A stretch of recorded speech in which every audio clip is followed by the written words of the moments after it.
Welcome to the Midnight Stories Club. Here, we don't chase sleep, we chase shadows. Each night, a tale is shared.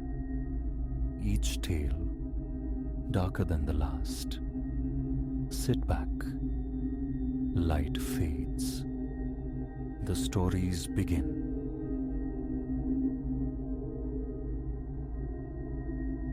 The giggle sliced through the hollow expanse, a shard of sound, impossibly high and sharp. It pierced the 11:47 p.m. stillness of the Meridian Place Galleria's corpse wing. My boots froze on the cracked terrazzo. The beam of my maglite snagged on a fissure like a caught breath. That noise had no business being here. Not in this mausoleum of commerce, slated for the wrecking ball inside a month. I am Elias Thorne. For 8 years, guardian of the night shift at Meridian Place. Usually my rounds keep me tethered to the living East Wing, where the multiplex and franchise eateries hum with late night life. Tonight, though, decreed a final sweep of the derelict West Wing. Demolition prep crews arrive at dawn. Management desired one last all clear. 3 years shuttered, the West Wing. Every storefront vacant, security grills slammed down like iron eyelids, windows veiled in opaque plastic shrouds. The air hung thick, a tapestry woven from dust motes and the faint, sweet decay of mildew. My footfalls, amplified by the emptiness, bounced off naked drywall, where vibrant advertisements once screamed for attention.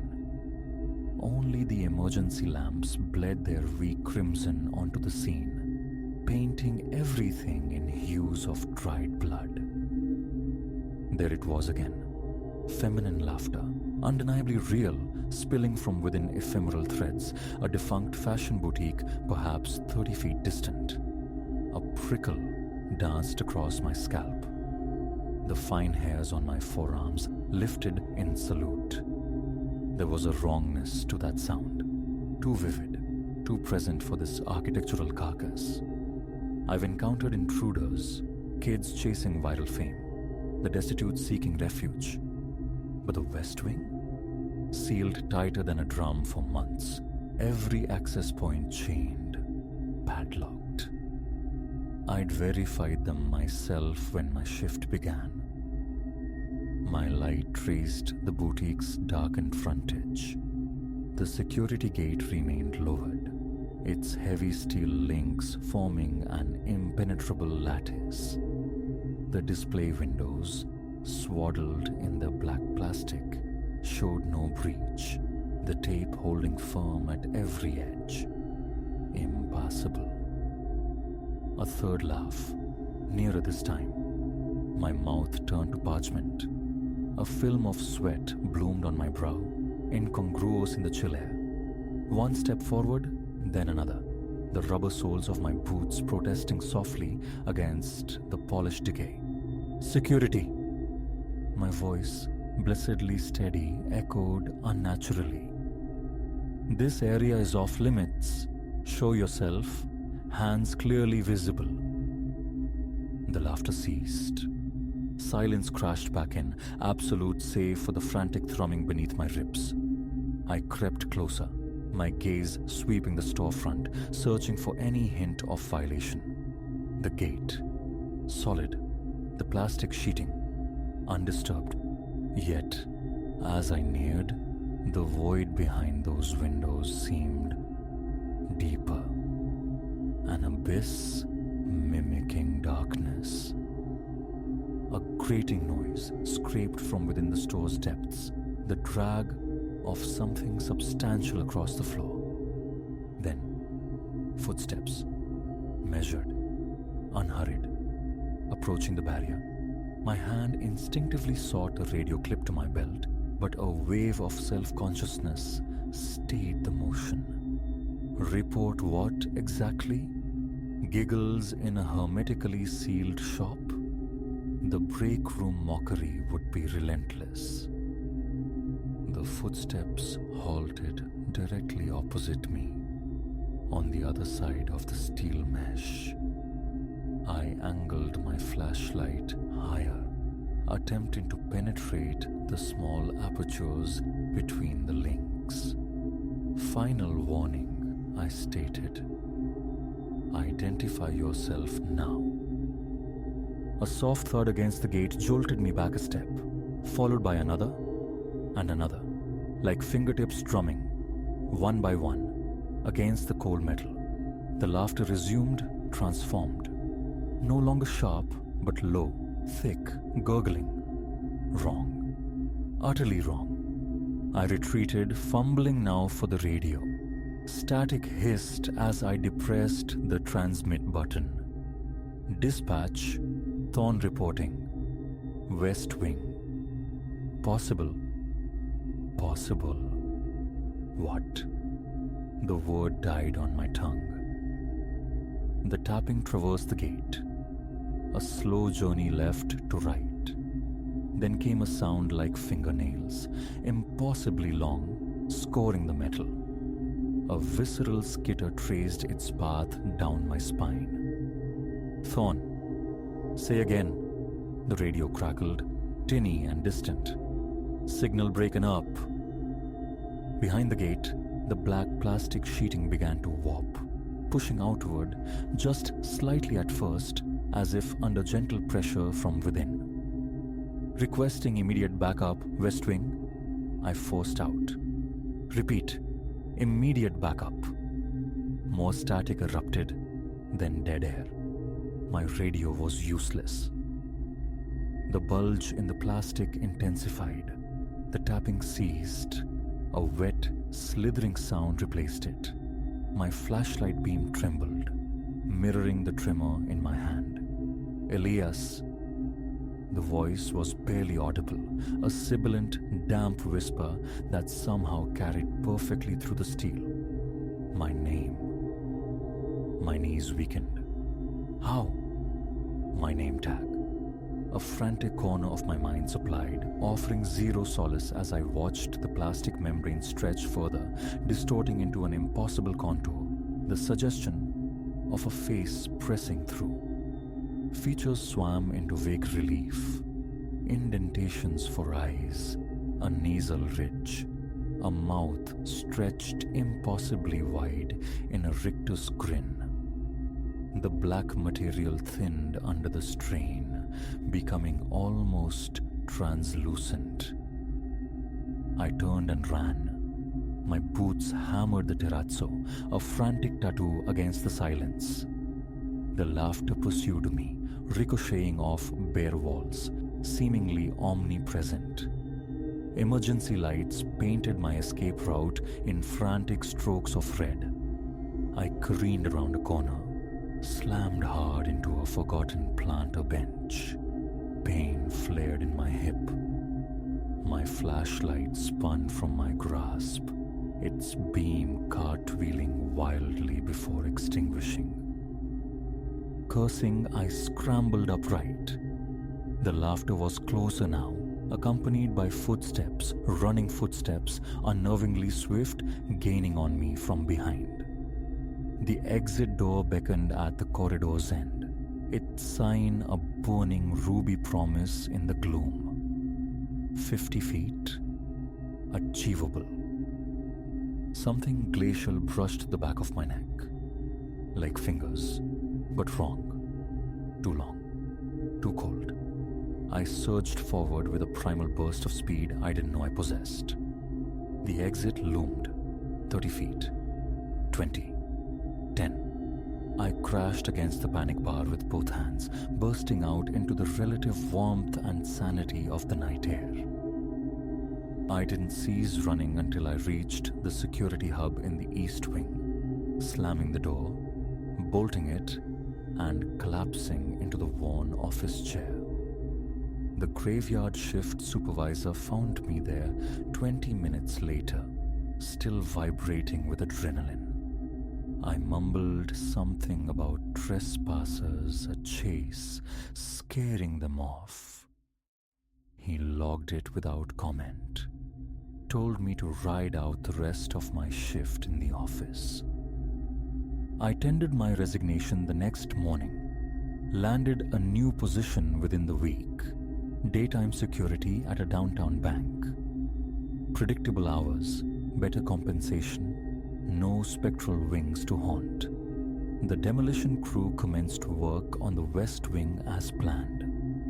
I drove past Meridian Place occasionally during daylight hours, observing the methodical dismantling. But nightfall found me miles away. I had no desire to learn if the laughter lingered among the ruins, no curiosity about what truly waited behind that steel gate. Yet, sometimes, solitude and darkness conspire to bring it back. That high, brittle laugh, a chilling echo in the quiet corners of my mind. And I ponder, had I lingered mere seconds more, would I have witnessed the final unveiling through that stretched plastic? Would I have understood how it knew my name? Sleep offers little refuge on those nights. I no longer accept assignments after sundown. On detail troubles me more profoundly than the laughter, the distorted visage, or the wet whisper of my name.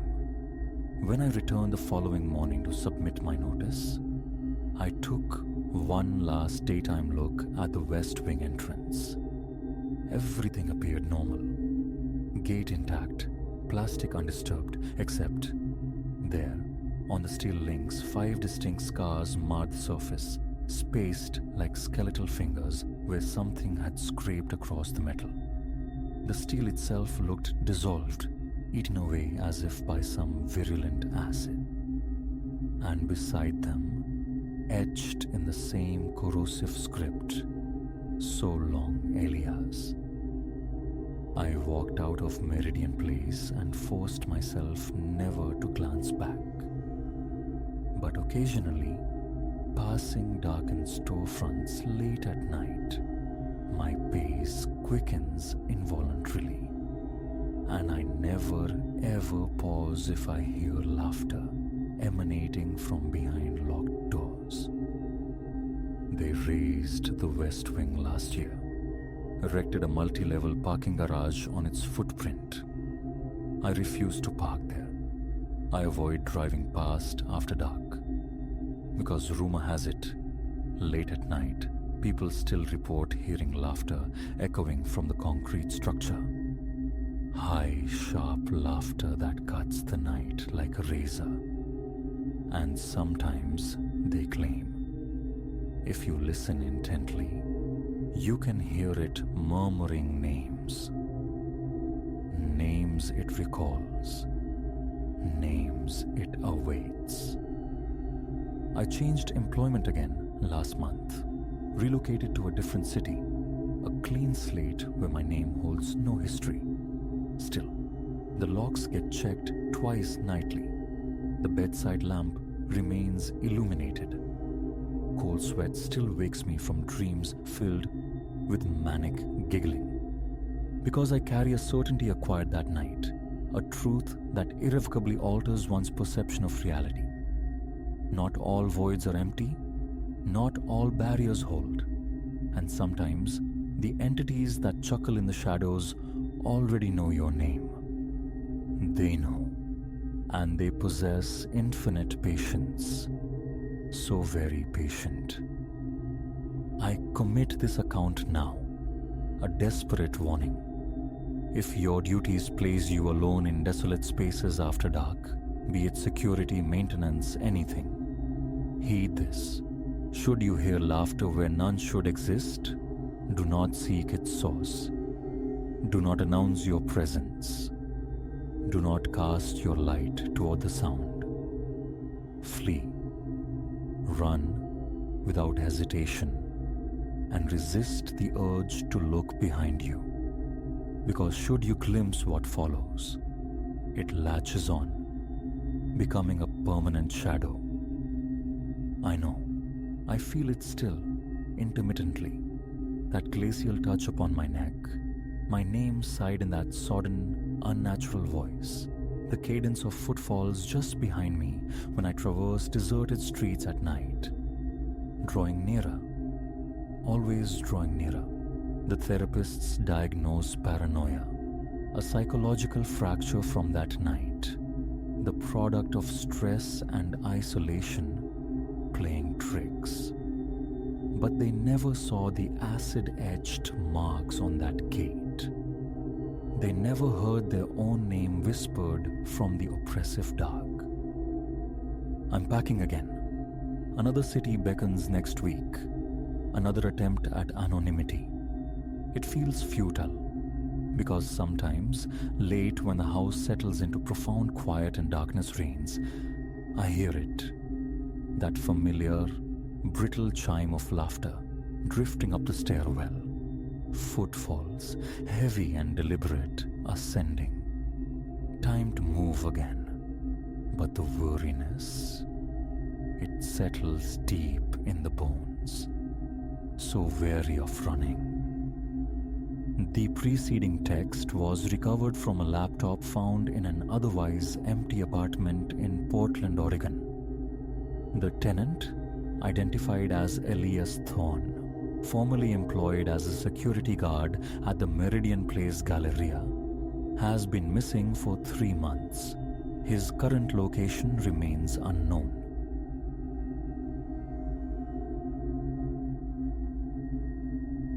The respiration started 3 nights after I took possession of apartment 7B at the Marlow. A faint, metronomic pulse of air somewhere beyond the plaster behind my bed. Initially, I dismissed it. The groan of ancient plumbing, perhaps, or the sighing lungs of the ventilation system. Buildings like the Marlow, forged before the wars, possessed their eccentricities. For the rent I paid in this quarter of the city, perfection was a naive expectation. Barely audible that first week, it was a gentle ingress and egress of breath, reminiscent of profound sleep. I'd lie scrolling through the illuminated screen of my phone towards midnight, awareness snagged occasionally by that quiet sibilance. Pressing an ear to the cool plane of the wall, I strained to pinpoint its origin.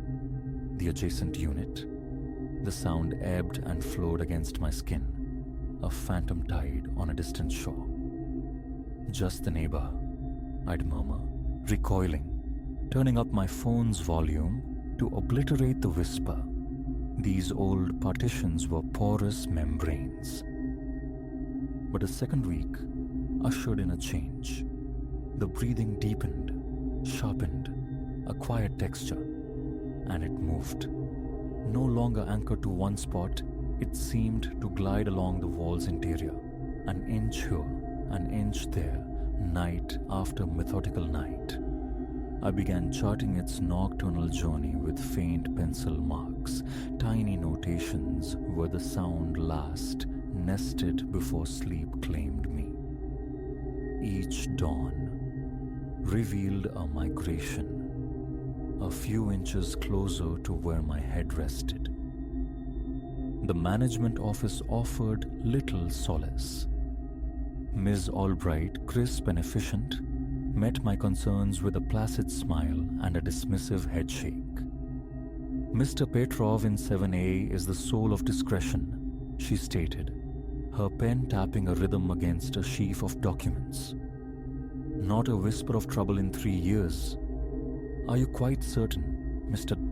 Elias, wasn't it, that you aren't simply acclimatizing to the building's ambient symphony?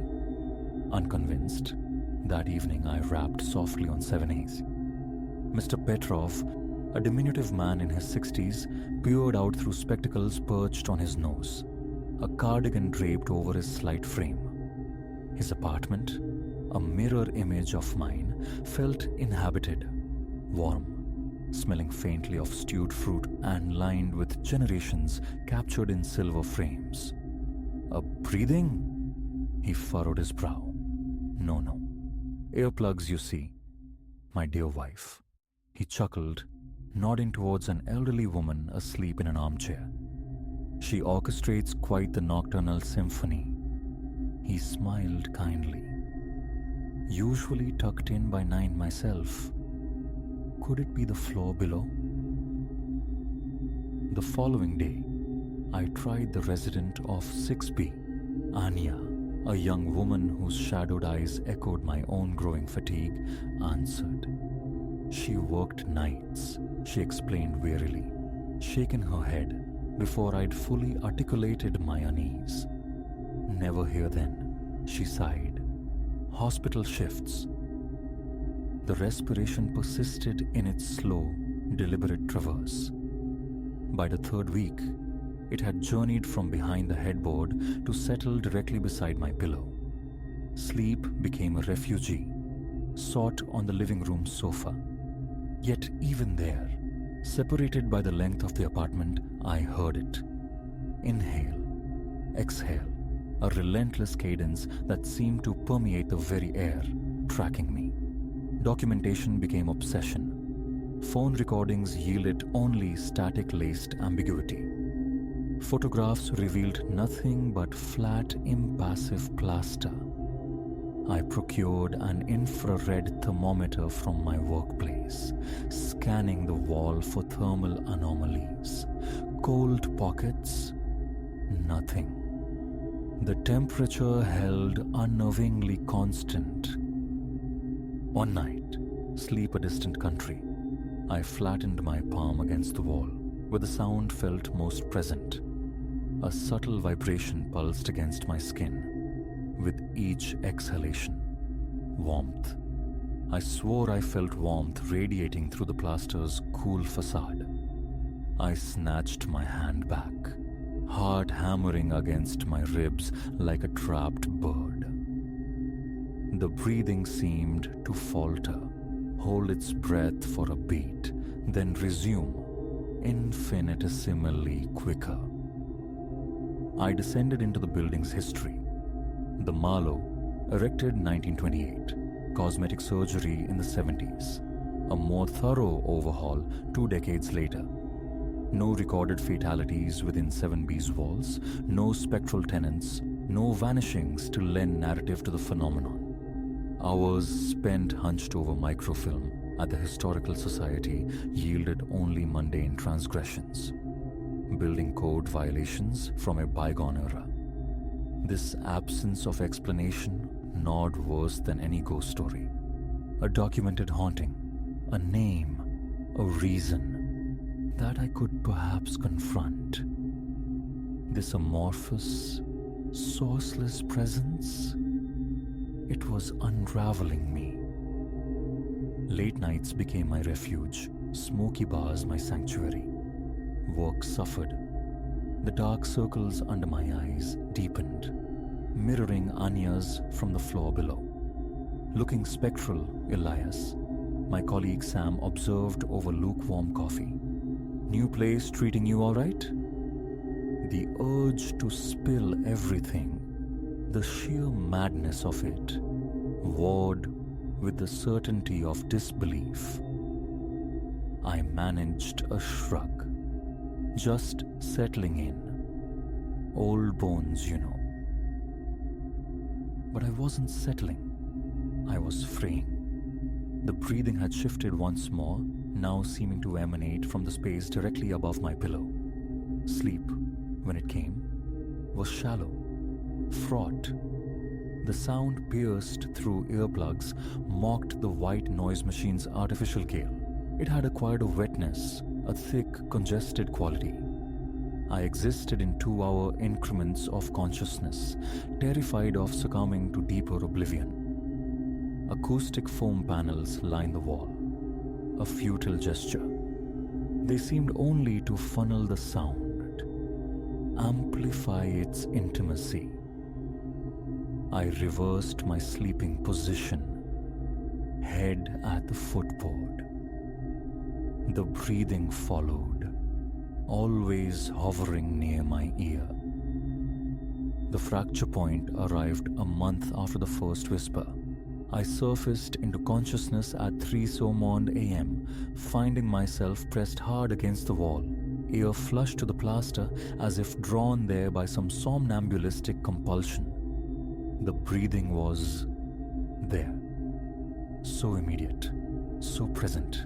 It felt like lips hovering millimeters from my skin. I could feel the passage of warm, moist air against my earlobe. A scramble, a desperate recoil from the bed, heart threatening to detonate within my chest. My t-shirt clung, damp with sweat.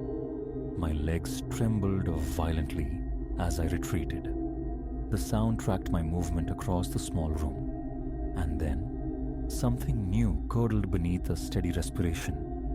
A low, guttural vibration, too resonant for a chuckle, too knowing for a simple sound. Enough.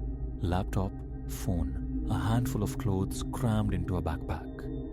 I walked out into the pre-dawn chill.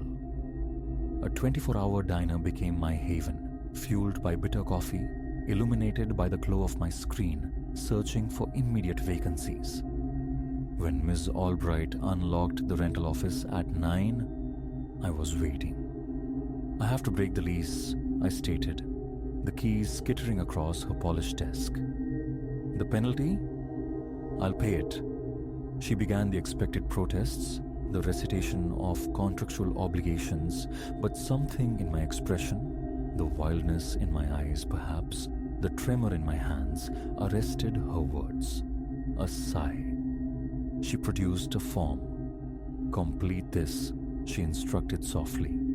Rent is due through the end of next month. Then you are released. I scribbled my signature, blind to the clauses, wrote the check.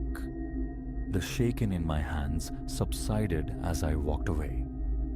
My belongings could wait. Daylight retrieval, with friends, swift and decisive. Waiting for my ride curbside, my gaze drifted upwards, 4 floors to my window. Through the glass, the dark shapes of the foam panels were visible, a futile barricade. And for a sliver of a second, just before the car pulled up, I thought I saw one panel quiver, a minute pulse inward, then outward, as if something behind it drew breath. My sister's couch became my temporary berth. Her questions about the abrupt departure met deflections, evasions. The madness of it felt untranslatable. The commute, the age of the building, the expense, plausible lies.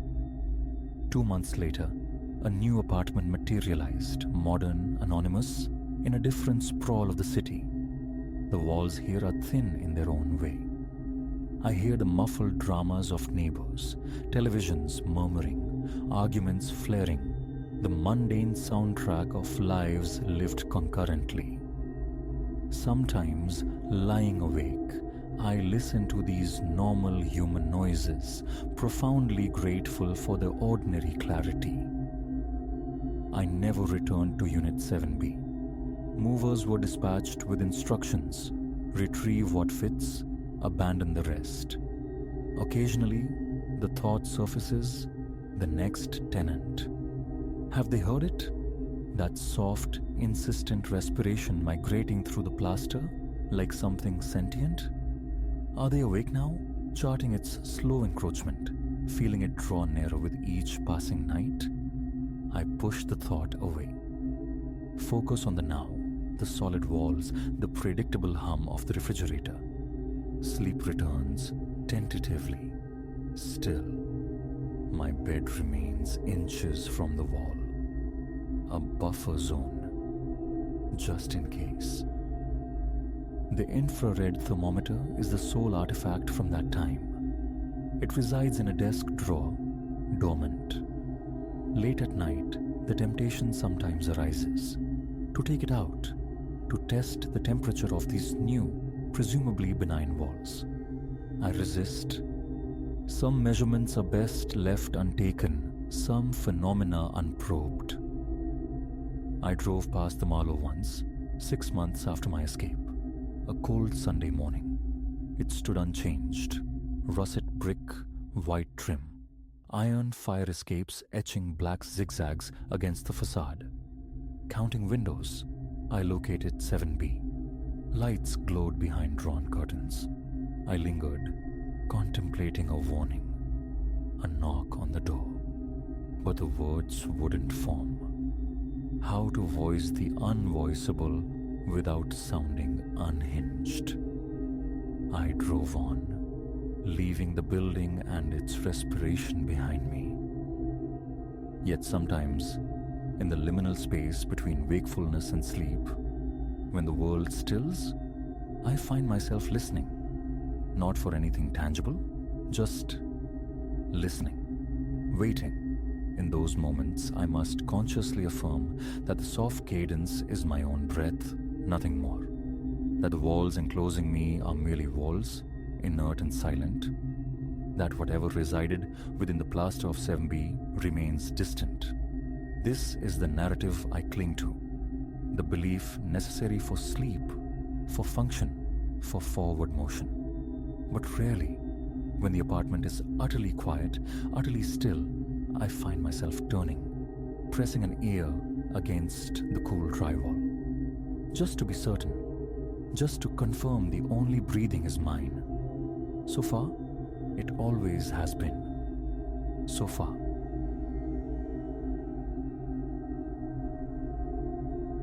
The notion of granite markers waltzing in the moonlight? Absurd. Folklore for fools. Yet one dawn, as the sky bled violet over the iron gates I'd swung open countless times, a discordance snagged my eye. Familiar rows of stone seemed subtly rearranged, a pattern known intimately now felt subtly askew. Memory, I reasoned, that fickle trickster, a faulty map in the mind. But doubt lingered, a cold seed planted, and when dusk bled into true night, I lingered, watching. It was no phantom of recollection. Let me chart this from its genesis. Silas, they call me. For nearly 10 years, this modest boneyard bordering our slumbering town has been my domain. Keeper of grounds, opener of earth, it's a quiet acreage, rarely troubled by mourners save for the dutiful few tending ancestral plots. My days are spent taming the grass, sweeping paths clear, lending dignity to the departed. Digging graves is rarer work now. Evenings conclude with the familiar ritual, the clang of the main gate locking, the perimeter check, a final solitary patrol beneath the gathering stars. 3 weeks passed, the rhythm fractured.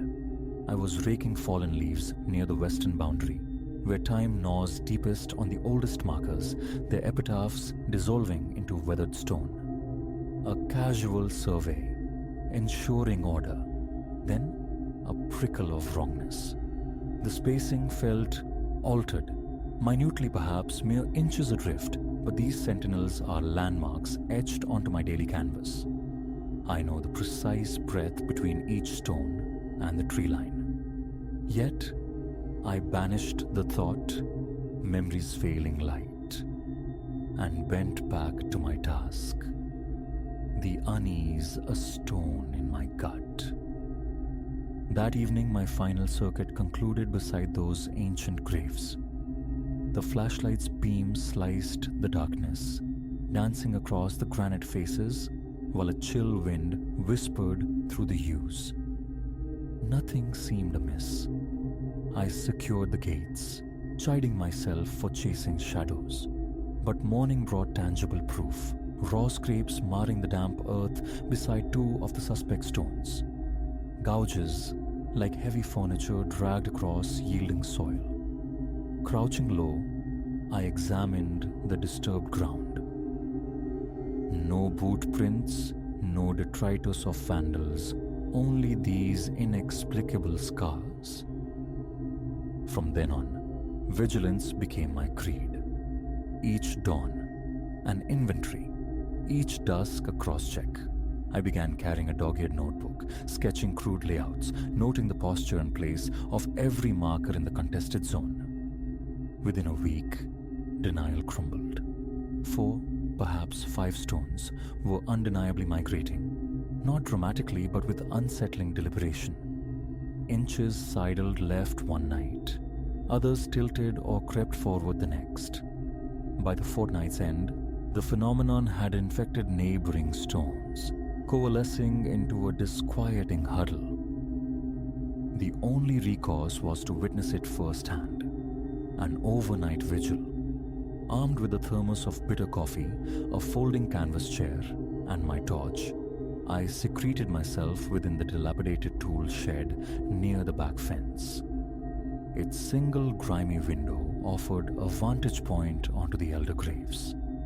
Darkness absolute within, lest I betray my presence. Hours crawled by. Muscles seized, the night's cold seeped through my layers, my own breathing a loud intrusion against the rustle of unseen things and the far-off yelp of a dog. Near 2 a.m, silence pressing heavy, I slipped from the shed, moving like a wraith towards the suspect row. My pulse hammered against my ribs, a sheen of cold sweat slicked my brow despite the chill. I watched. Breath held. Stillness. Forcing patience, I sank behind the bulk of a granite monument, the moon painting the stones in stark silhouette. An eternity passed, muscles screaming. Then, movement. A marker at the row's end jerked sideways, a silent, instantaneous displacement of inches. My breath hitched. Raw instinct screamed flight, but I froze myself there. Moments later, another stone, yards away, listed, then slid almost imperceptibly. My fingers dug into the rough granite I hid behind. Before the strange ballet concluded, 4 or 5 stones had subtly realigned. Disbelief warred with the undeniable evidence before my eyes. I trembled, not entirely from cold. Rising on unsteady legs, limbs numb, I swept the flashlight beam across the newly arranged stones.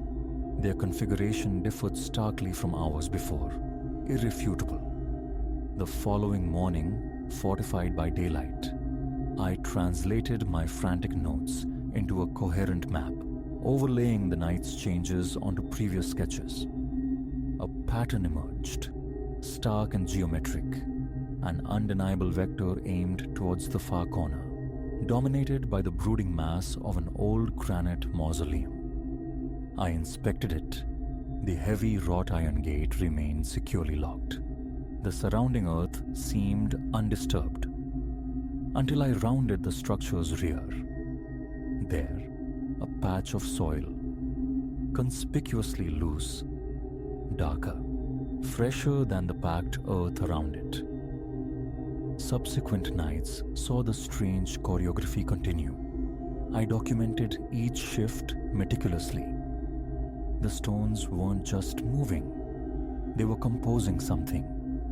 A fragmented pathway, certain markers now leaning emphatically towards the mausoleum, others forming a distinct arc that seemed to embrace that disturbed patch of earth. Suspicion hardened into certainty. Something lay hidden beneath. The decision made itself. One quiet afternoon, ensuring solitude, I bolted the gate, retrieved a spade, and approached the spot behind the mausoleum. Muscles coiled tight as the blade bit into the soil. Each scrape echoed unknowingly loud in the stillness. My heart drummed against my ribs. What awaited discovery? Deeper. I dug. Perhaps 2 feet the earth yielding unevenly, pockets of dense clay alternating with looser fill. An hour's labor, sweat stinging my eyes, and the shovel struck resistance. Not stone, but something yielding, yet solid. Brushing away clods of earth revealed dark, damp wood. An old crate? A fragment of some forgotten casket? No, this felt deliberate, rectangular, bound with corroded iron straps. The wood itself was ancient, friable, flaking at my touch. I straightened, catching my breath, the thud of my heart loud in my ears. Carefully, I excavated around the object. Roughly 3 feet in length, a foot across. My gloves were thick with maya. It resisted lifting, heavy with earth and secrets. Straining, I wrestled it from the hole onto the surrounding grass. As I wiped away the clinging dirt, faint, almost obliterated symbols emerged, carved into the decaying timber. No obvious latch presented itself, but one iron band seemed looser. Using the spade's tip as a lever, I applied pressure. Rotted wood groaned, then splintered. My hands trembled. A tremor, cold and electric, traced my spine. Breath tight in my chest, I lifted the fractured lid. Inside lay nestled a roll of aged parchment and a small, cloth-wrapped object. Unswaddling the latter revealed a crude metal disc, a medallion, heavily tarnished, scored by time. Its face bore an indistinct design. Carefully, I unfurled the parchment. It displayed a series of cryptic markings, less a map than a schematic of symbols and lines.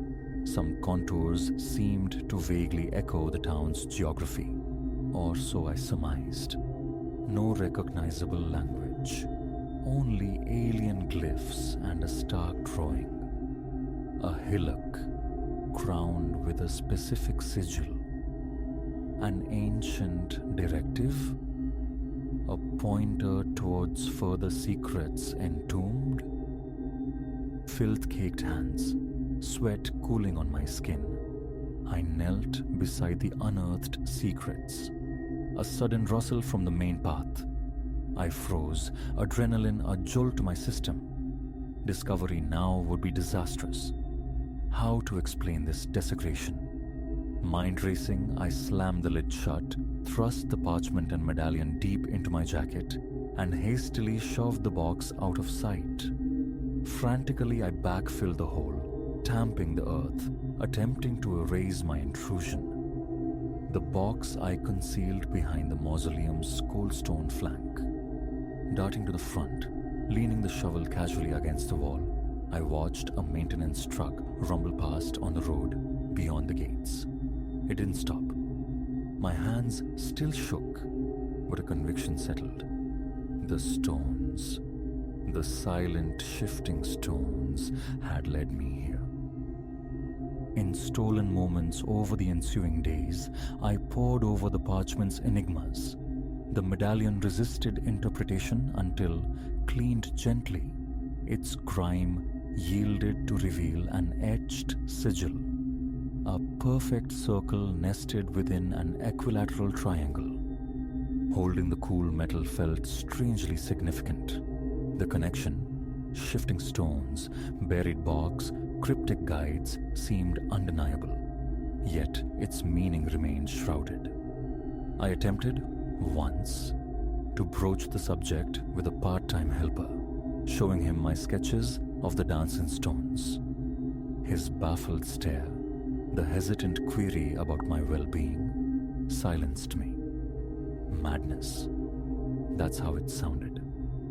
This burden was mine alone. The parchment and medallion went into a locked drawer at home. At the public library, hunched over brittle antique maps of the region, I sought correlations. Some lines on the parchment mirrored the land's contours surrounding our cemetery. The document's central focus clearly aligned with the graveyard itself. Another distinct mark seemed to pinpoint a specific hillock nearby. Was there more buried treasure? Another hidden cache?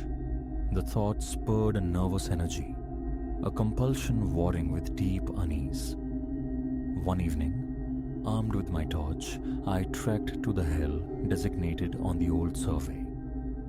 I found the clearing, shaped uncannily like the parchment's drawing. The ground beneath my boots felt firm, unyielding, scanning the gloom, shoulders rigid, heart hammering against the oppressive darkness and the wind's lonely moan through the pines.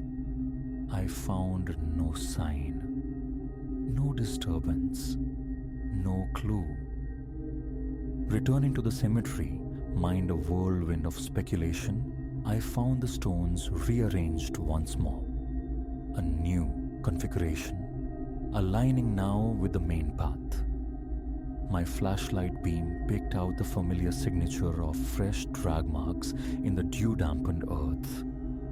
Following the path, I paused before a substantial headstone, displaced a good half-foot since morning. My hand traced its cold, withered face, and then I saw it. Low down, near the earth, almost obscured, a faint, deliberately carved inscription unlike any name or date. My breath snagged. It was the symbol, the circle within the triangle, identical to the medallion's etching and the mark on the parchment map. A surge, hot and electric, shot through me, palms slicked with sweat. I blinked, rubbed my eyes, looked again. Real, indisputable. The stones weren't just moving, they were speaking, guided by some unseen hand, confirming the trail. The cemetery lay utterly silent, yet my own pulse roared in my ears. So, I remain, Silas, tender of graves, keeper of a staggering secret. Daylight hours follow their worn grooves, but darkness finds me perpetually alert.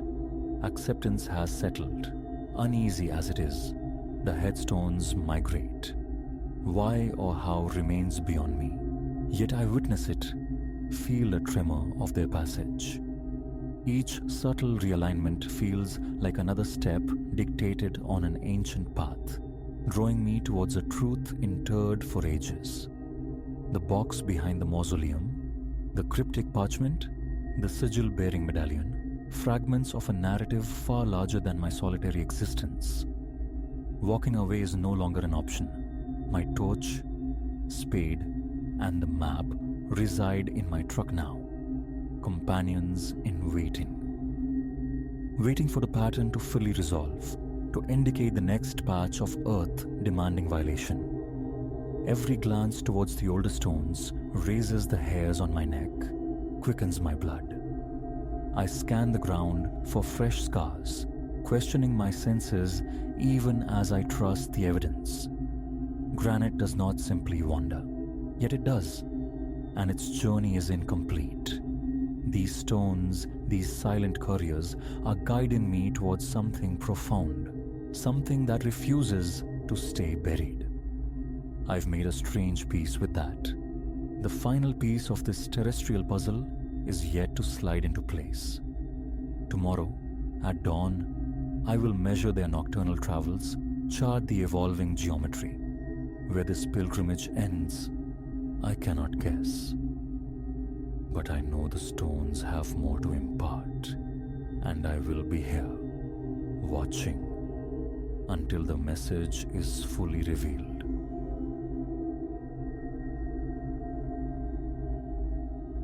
A lone flake, crystalline and sharp, executed a slow pirouette past the window pane, a fragile scout for the white siege ahead.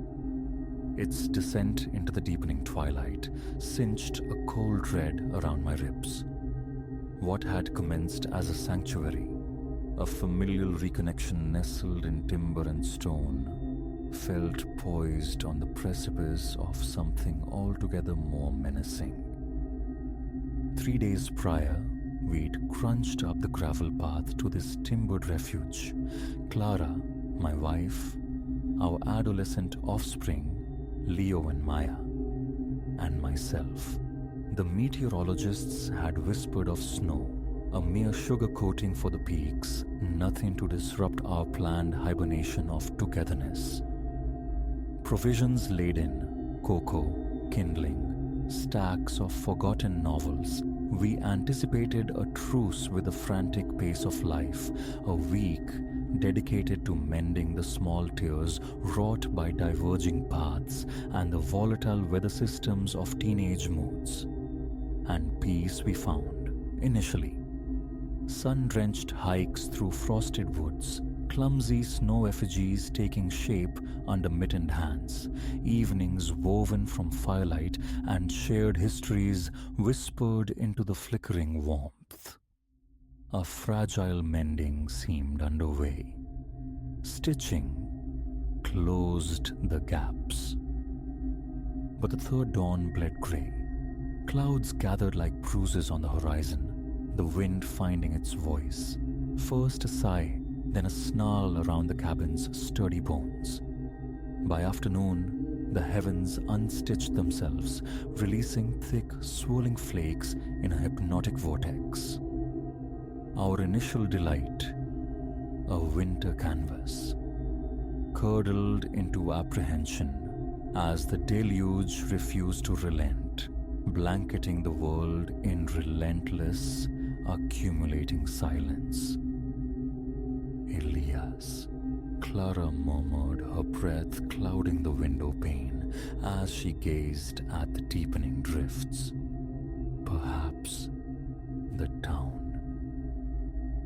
I shook my head, forcing a firmness I didn't entirely feel. The roots will be impassable by now. We're anchored here till it breaks, safer. Leo, predictably adolescent, draped in the casual immortality of youth, scoffed. Chill, Mom. Snowpocalypse? We've got plenty of food, the generator if the lights go. Adventure time. Oh, the bitter irony coiled in that boyish bravado, a serpent waiting to strike.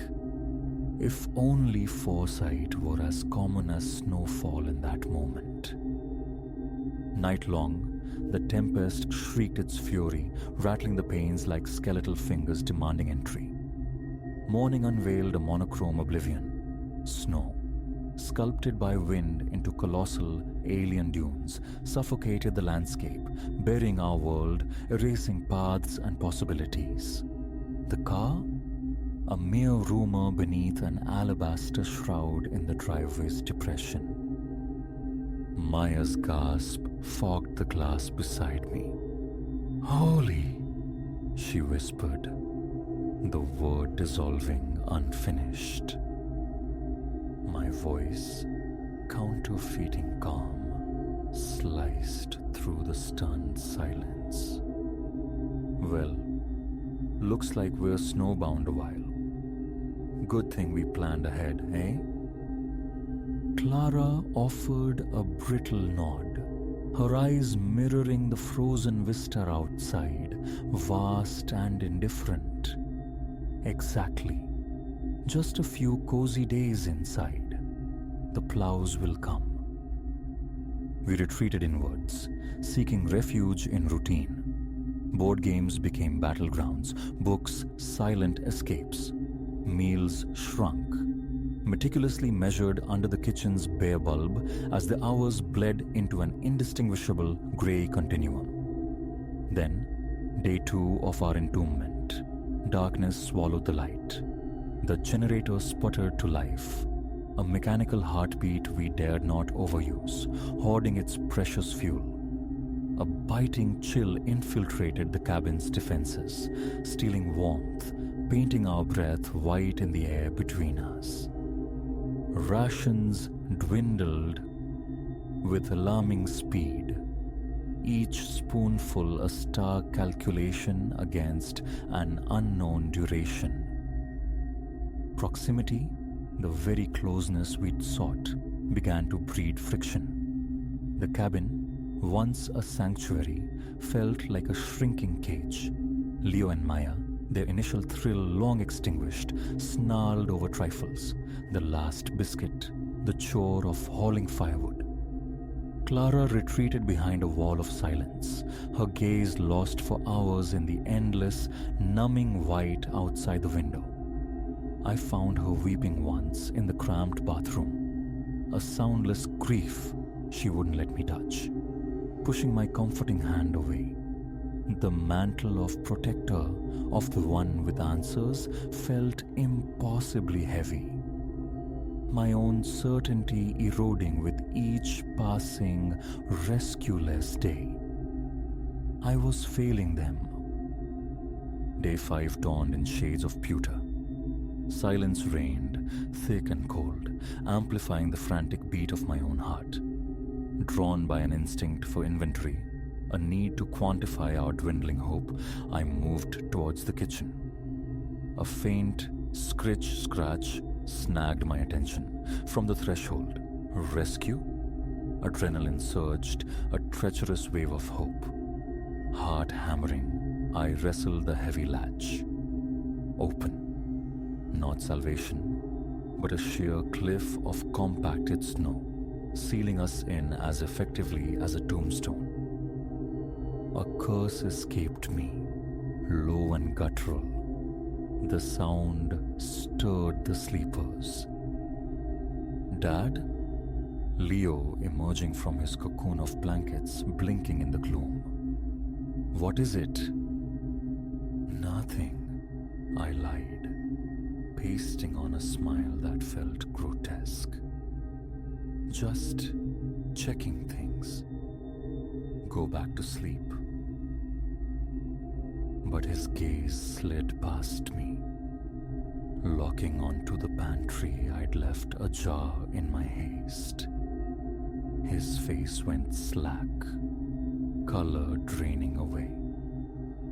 Dad, he breathed, voice thin as ice. The shelves. I pivoted, empty, utterly impossibly bare. Where tins and boxes had stood sentinel just hours before, now only naked wood stared back, mocking our vulnerability. By now, Clara and Maya materialized beside us, drawn by the charged stillness, their faces etched with dawning dread in the weak morning light. Elias, Clara whispered, panic threading her tone, sharp and brittle. How to voice the unthinkable, how to tell them our lifeline had been severed overnight. Someone, I managed, the words like gravel in my throat, scraping raw. Someone was here, our food. It's gone. A vacuum of disbelief sucked the air from the room. Then chaos erupted. Questions, denials flying like sparks in the frigid air. Impossible, Clara cried, shaking her head, eyes wide with disbelief. We'd have heard. But Leo stood frozen, guilt etched plain across his young features, a confession written before any word was spoken. My voice dropped, cold as the air outside. Leo, you know something about this? His eyes darted away, unable to meet mine.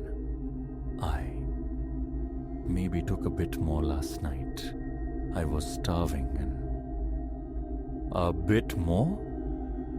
The control snapped, the carefully constructed facade of calm shattering. Leo, it's all gone. The dam broke. Accusations flew like shards of ice. Clara defended her son, maternal instinct overriding logic. Maya tearfully sided with me, her small face crumpled in fear and confusion. The fragile truce we'd clung to fractured, loud and ugly, echoing the storm's fury within our wooden prison. Over the cacophony of our fractured family, a deeper sound intruded, a subterranean growl, swelling, vibrating through the floorboards beneath our feet. The cabin shuddered violently, a muffled roar outside as the roof shed its heavy burden of snow. For a heart-stopping second, I envisioned timbers splintering, the white maw of the drift swallowing us whole. Then absolute silence descended, ringing, profound.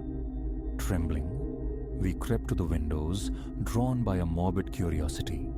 The pristine canvas outside was ripped. Jagged fissures scarred the snowpack like angry wounds. Dark voids gaped where solid ground had been moments before, revealing the treacherous instability beneath the serene surface. An avalanche. Blinded by our internal storm, focused on our petty grievances, we'd ignored the greater menace gathering strength just outside our door. The bitterness of our argument evaporated, rendered suddenly, terrifyingly trivial by the scarred landscape. "What now?" Maya whispered, her voice small and lost against the vast, unstable white. I looked at them. Clara's pallor, Leo's downcast shame, Maya's trembling lip. A fierce, protective current surged through me, overriding the fear, the hunger, the gnawing uncertainty. We were broken, starving, trapped, but we were still here. "We stay together," I declared, my voice steadier than I felt, a captain attempting to right his ship in a maelstrom. "We got this far. We find a way through." Huddled in the encroaching chill, the wind's lament our only soundtrack, dangers massing both within our strained bonds and without in the treacherous snows, I knew the true crucible was upon us. The blizzard had imprisoned us, yes, but our choices now, our ability to forgive and endure, held the only key to survival. Provisions vanished, foundations treacherous, utterly isolated. Yet, we were still 4 heartbeats in the cold.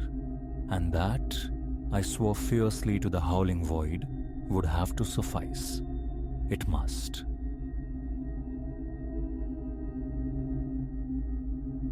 "6 months ago, I traded the clatter of urban life for the anticipated austerity of this remote research station, drawn by the promise of protracted stretches of cold, quiet work. Solitude was the lure, a stark sanctuary from the press of bodies in overflowing offices. My duties seemed elemental, charting the whims of weather systems, logging the subtle shifts in temperature, gauging the force of the wind, remaining vigilant for any deviation from the norm. Boredom, perhaps a creeping loneliness. These were the adversaries I expected to wrestle. Then, barely 3 weeks into my tenure, the sky began its strange theatrics. Aberrant cloud formations materialized, shapes possessing an improbable precision, a geometric exactitude too crisp, too deliberate for mere atmospheric caprice. Not the familiar, amorphous cotton drifts, but constructs of sharp arcs and clean angles, as if drafted by an unseen architect. The first instance I dismissed as a phantom of fatigue. The second compelled me to raise my camera, seeking objective capture. Yet the resulting photographs revealed only mundane vapor, void of the stark clarity my own eyes witnessed. A maddening discrepancy. I was the sole meteorologist here. The station itself offered little company. A compact nexus of 3 chambers, the main laboratory humming with instrumentation, my own Spartan living quarters and a storeroom, dense with supplies.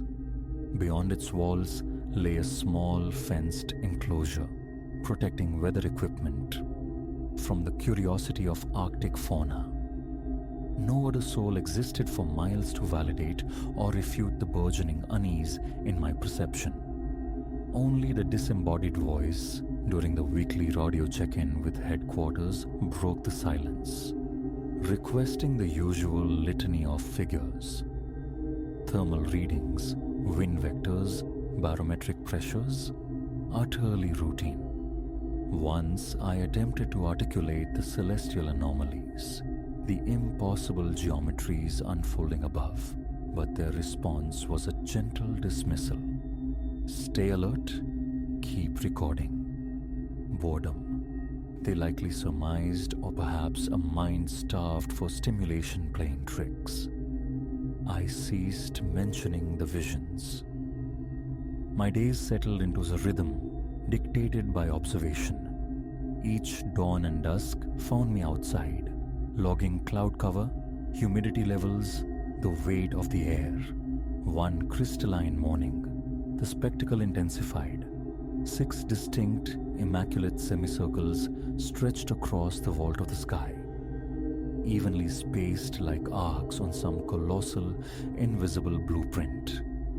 They held their form with unnerving stability for 20 minutes, then dissolved into nothingness. I stood rooted in the frigid air, a trickle of sweat tracing a path down my spine despite the cold. The breeze itself felt unnaturally still, complicit in the bizarre tableau. My heart hammered against my ribs, a frantic drumbeat in the vast silence. A primal urge to cry out, to summon another witness, died on my lips. There was no one. Thereafter, the question of my own sanity became a persistent shadow. I turned to satellite imagery, hoping for external corroboration, but the feeds depicted only standard shifting cloud clusters, the unremarkable dance of conventional weather.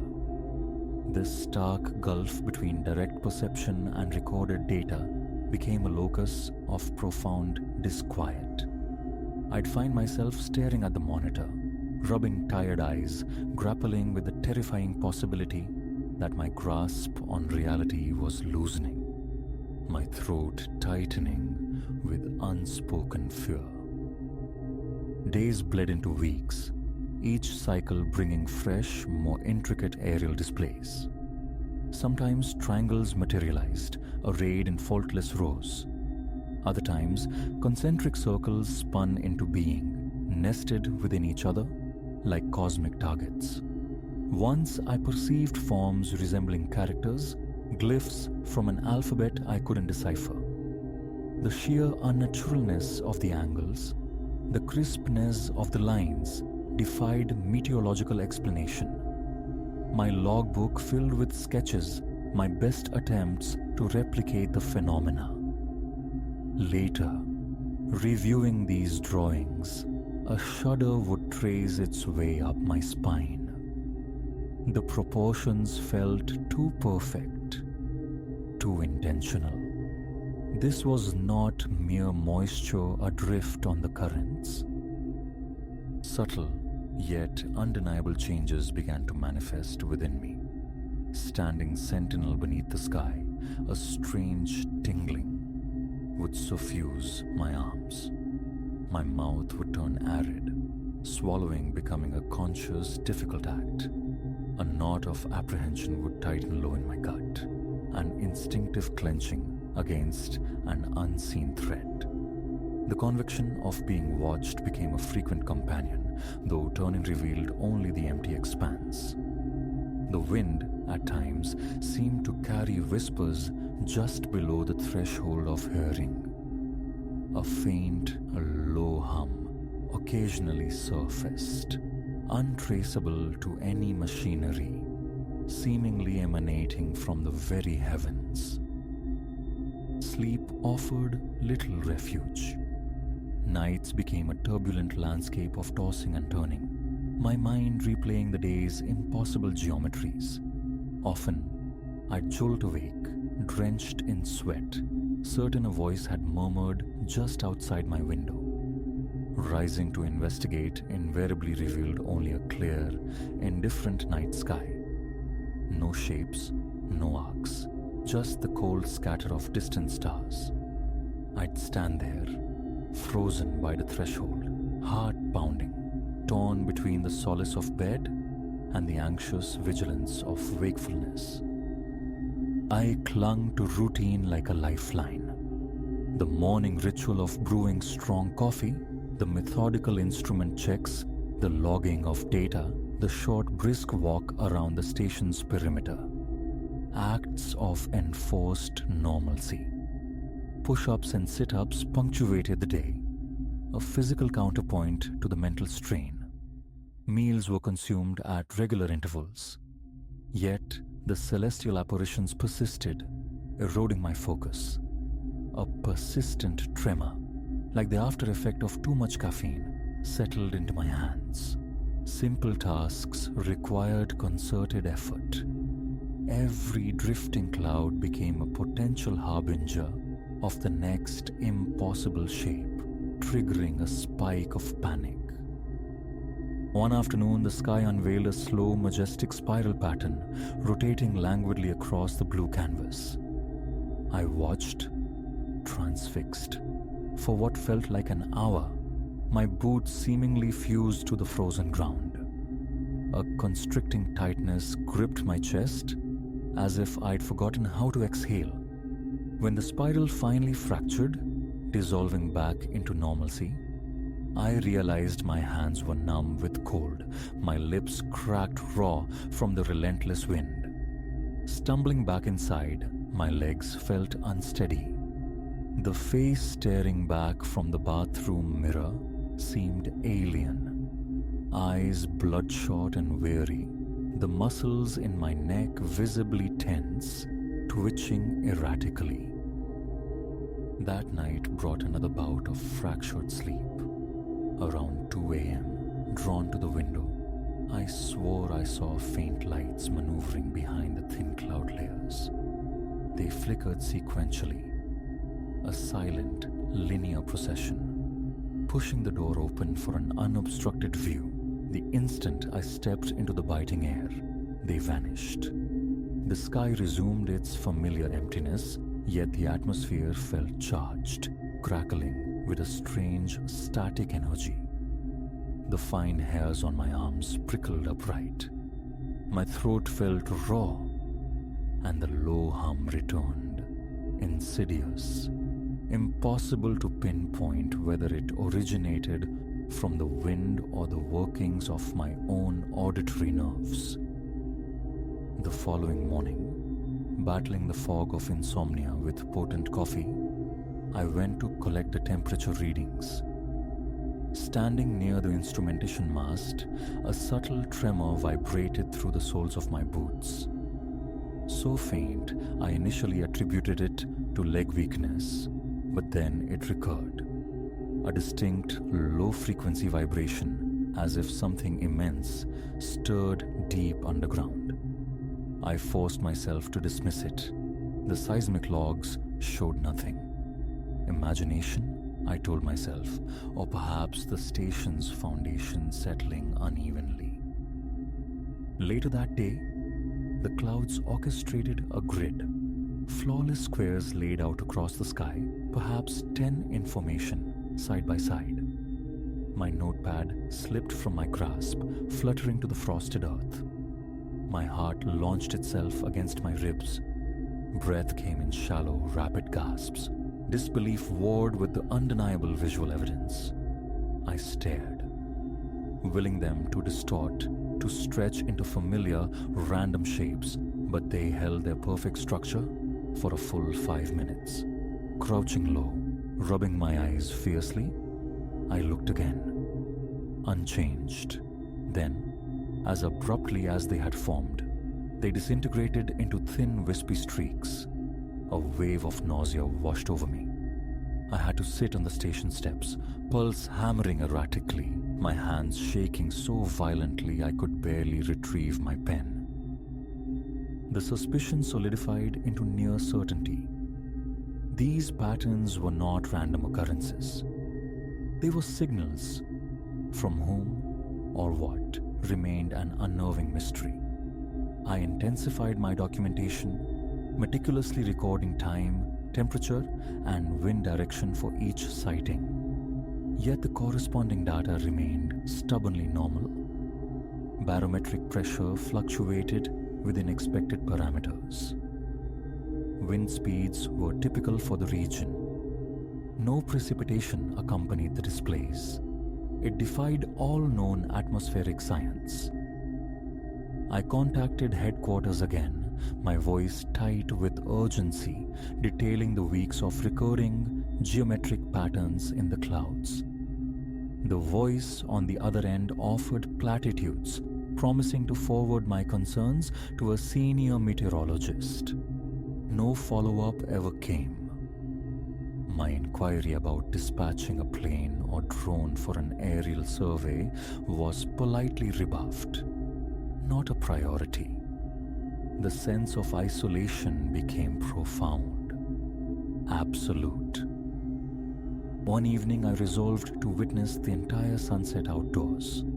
The sky bled from azure to fiery orange, then deepened into violet hues. As twilight painted the landscape in shades of grey, a ring of cloud coalesced directly overhead, rotating slowly, deliberately, like a vast, silent wheel. It appeared dense, substantial, yet no storm brewed within it. The rotation was unnervingly smooth, noiseless, unwavering. Tilting my head back, neck muscles protesting, I stared, half expecting a discharge of lightning, a rumble of thunder. Nothing. The ring maintained its silent revolution for at least 15 minutes. The constriction returned to my chest. My knees felt unstable. My own breathing sounded unnaturally loud in the stillness, and a bitter taste coated my tongue. Then it too faded, melting seamlessly back into the fabric of mundane cloud cover as darkness fully claimed the sky. That night, the humming in my ears seemed amplified. I paced the confines of the main lab, a caged animal under an invisible gaze. My eyes darted constantly to the window, anticipating some presence peering in. My heart raced and I noticed beads of sweat forming on my brow despite the ambient chill. Every whistle of the wind through the eaves made me flinch. I forced myself to sit at the computer, composing a detailed report of the past week's sightings, my hands trembling over the keyboard. My throat felt constricted, swallowing a futile effort against a persistent lump. Around midnight, an inexplicable urge propelled me outside again, a compulsion to check the sky as if summoned. The air felt thick, heavy, intensely cold. My teeth began to chatter uncontrollably. Looking up for a fleeting few seconds, a new configuration flickered into existence. Parallel diagonal lines, stark against the faint moonlight, shimmering briefly before dispersing like smoke. My heart gave a heavy thud. The tightness in my chest intensified, forcing me to gasp for air through my mouth. I instinctively backed against the cold metal wall of the station, fearing my legs might buckle. A wave of dizziness washed over me, accompanied by a fresh sheen of cold sweat. Strange occurrences began to infiltrate the station itself. Sitting at the console, I'd hear a soft, intermittent static, like a radio tuned just off station, whispering at the edge of perception. Turning, I'd find only silence. Sometimes, an odd pressure would build around my ears, the distinct sensation of rapid ascent, though the station's moderate elevation remained constant. My eyes felt perpetually strained, prey to headaches that pulsed rhythmically at my temples. I'd massage my forehead, seeking relief that never fully came. One afternoon, venturing into the dim storage area for an extra blanket, the overhead light flickered erratically. As my eyes struggled to adjust, I swore I saw an unfamiliar shape lurking in the deepest corner. A trick of the shadows, surely. Yet my heart leaped, and I fled the room. breath catching in my throat, hands shaking for a full minute afterward. Eventually, denial became untenable. Something was attempting to communicate. Each pattern felt imbued with intent. Each sighting was accompanied by that peculiar electrical buzz in the air, underscored by the faint, persistent hum. I could decipher no message, yet the repetition, the precision, screamed signal. Was it a previously unknown natural phenomenon, or something entirely outside the bounds of established science? My focus shifted to capturing definitive proof. Extra cameras were deployed, including a high-resolution lens mounted strategically on the roof. I dedicated an entire weekend to capturing time-lapse footage, sacrificing sleep for vigilance. The reviewed footage yielded nothing beyond the ordinary passage of clouds. Frustration mounted, a sour churning in my stomach, heat rising to my face. The infuriating paradox persisted. Vivid, undeniable reality witnessed with my own eyes refused to imprint itself clearly onto any recording medium. Faint outlines, perhaps, but never the stark, impossible clarity of the lived experience. My routine calls to headquarters devolved into increasingly desperate pleas. I begged them to take my report seriously, but received only vague assurances that they would look into it. Sleep became a scarce commodity. My appetite dwindled. A constant, weary tension settled in my shoulders and neck. Hours were lost standing by the window, waiting, convinced the next formation held the key. If only I remained vigilant enough. One night, the wind rose to a near gale, rattling the perimeter fence like skeletal fingers. The station groaned under the assault, my door shuddering in its frame. I fought to maintain composure, moving through the small space, double-checking latches and seals. Peering through the reinforced window of the main door, I saw clouds churning in a pattern unlike any before. A grid formed, sharp and defined, but then a perfect circle materialized at its center, spinning slowly, counter to the wind's apparent direction. My skin prickled, my limbs felt leaden, stiff. The hum returned, louder now, resonant, like an electrical current made audible, vibrating through the very air. I gripped the doorframe, breathing shallow and fast, my heart hammering a frantic rhythm against my ribs. My mouth was parched, tasting of cotton. I was incapable of looking away. The formation held longer than any previous display, perhaps 5, even 10 minutes. My body felt strangely heavy, caught in some unseen gravitational field. Then, with startling suddenness, it all dissolved. The wind dropped abruptly. The clouds fragmented into random, innocuous shapes. The humming faded, leaving only a faint ringing in my ears. I took a shaky step back, pulled the door shut, and threw the lock. Leaning against the cold metal, I struggled to regulate my breathing. My mind raced, fixated on the chilling, precise geometry I had just witnessed. After that night, I knew resignation was not an option, yet neither was escape. Persisting with these claims without concrete evidence felt like professional suicide, but silence felt like a betrayal of my own senses. I composed a long, exhaustive email to headquarters, detailing every anomalous event, every physical sensation, every failed attempt at verification. I hit send, then shut down the laptop, the screen going dark like a closing eye. The familiar tightness seized my chest, demanding air. I stepped outside again. It was late, perhaps 2:11 a.m., and the world was utterly still. The sky above was a vast emptiness, populated only by a few ordinary clouds drifting with lazy indifference. The silence felt heavier now, weighted with implication. I scanned the perimeter, half expecting, half dreading to see something or someone watching from the shadows.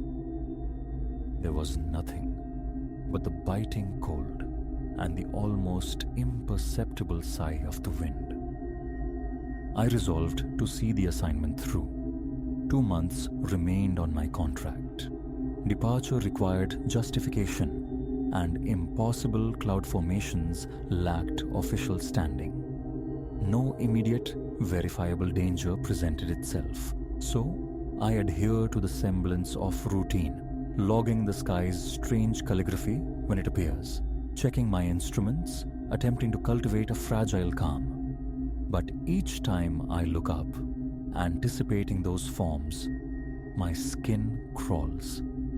My entire body tenses involuntarily, a physical recoil against the uncanny. I have to consciously command myself to breathe. It feels as though I am perceiving another layer of reality, one that shuns cameras and defies conventional explanation. And yet, it persists, repeating its silent, geometric pronouncements with deliberate, unnerving precision. Now, I wait. Each day unfolds under a pall of uncertainty, wondering what new impossibility the sky will unveil. A constant low-grade unease resides within me, a heaviness in my chest, an ache in my shoulders born of sustained stress. I wonder if anyone, anywhere, lends credence to my reports. I check the sky compulsively, never knowing if the next observation will be mundane or monstrous. Each night, the soft hum returns, a subtle reminder that something is out there, attempting contact. Its intentions opaque. I doubt I will ever understand. But I remain Elias Thorne, solitary observer beneath an alien sky, watching the clouds, feeling every nerve-ending ignite when they begin, once more, to sculpt themselves into those perfect, impossible shapes. And with each occurrence, I feel myself drawn deeper into a place beyond maps, beyond science, perhaps beyond the very definition of real.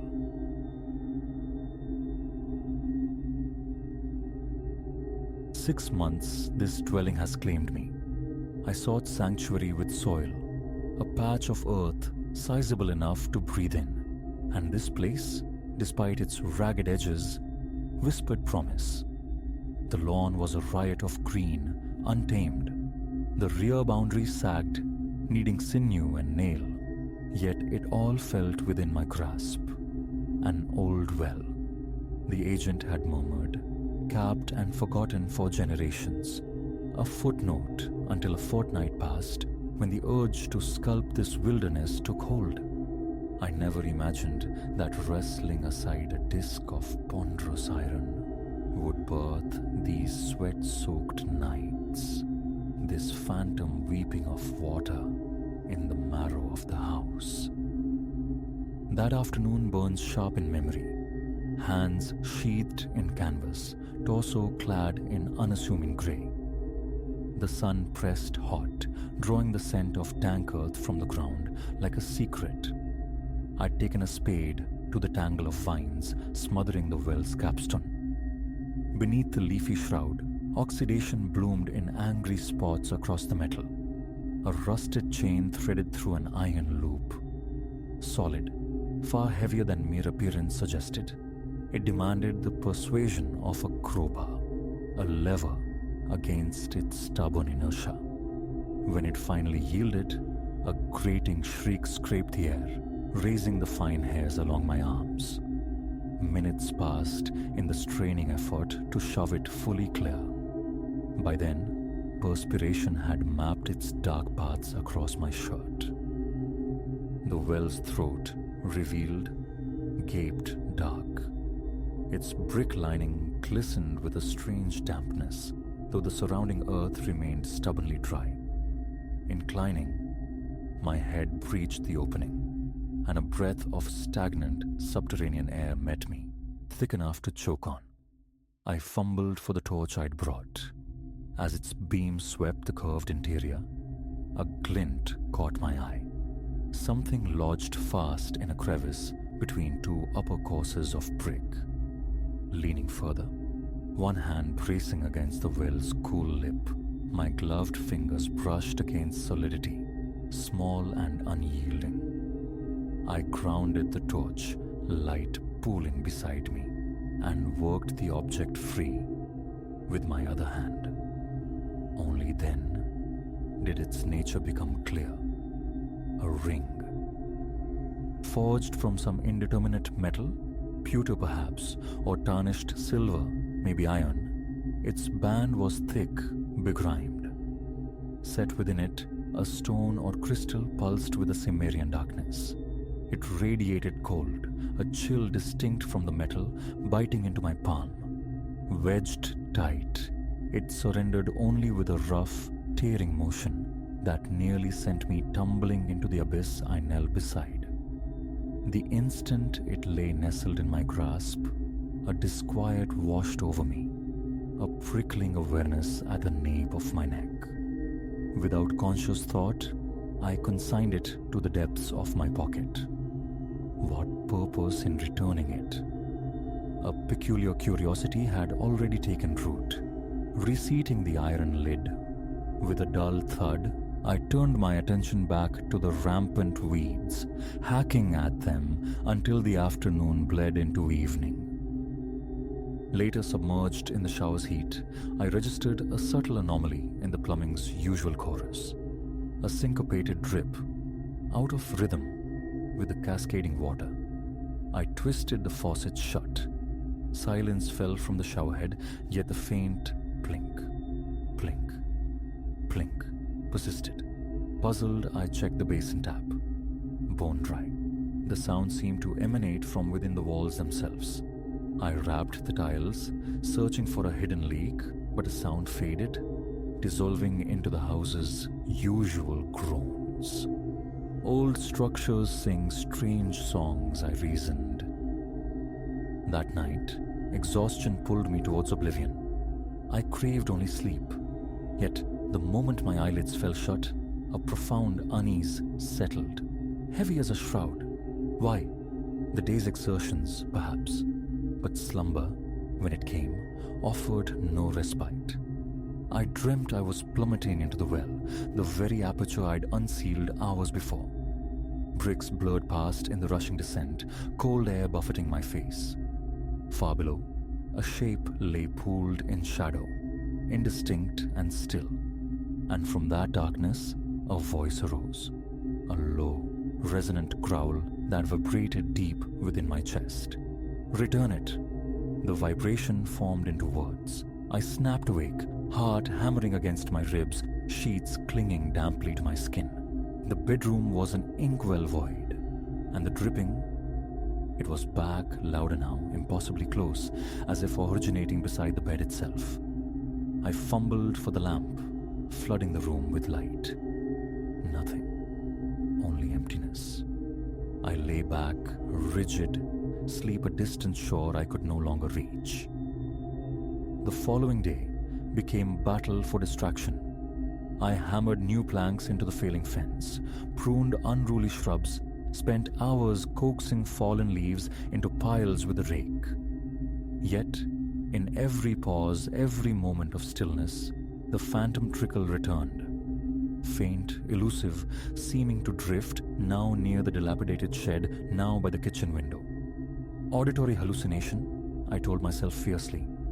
The ring. Cursed? The thought, ludicrous and chilling, flickered at the edge of my mind. I shoved it back. By late afternoon, fatigue ground deep in my bones. Thirst drove me indoors.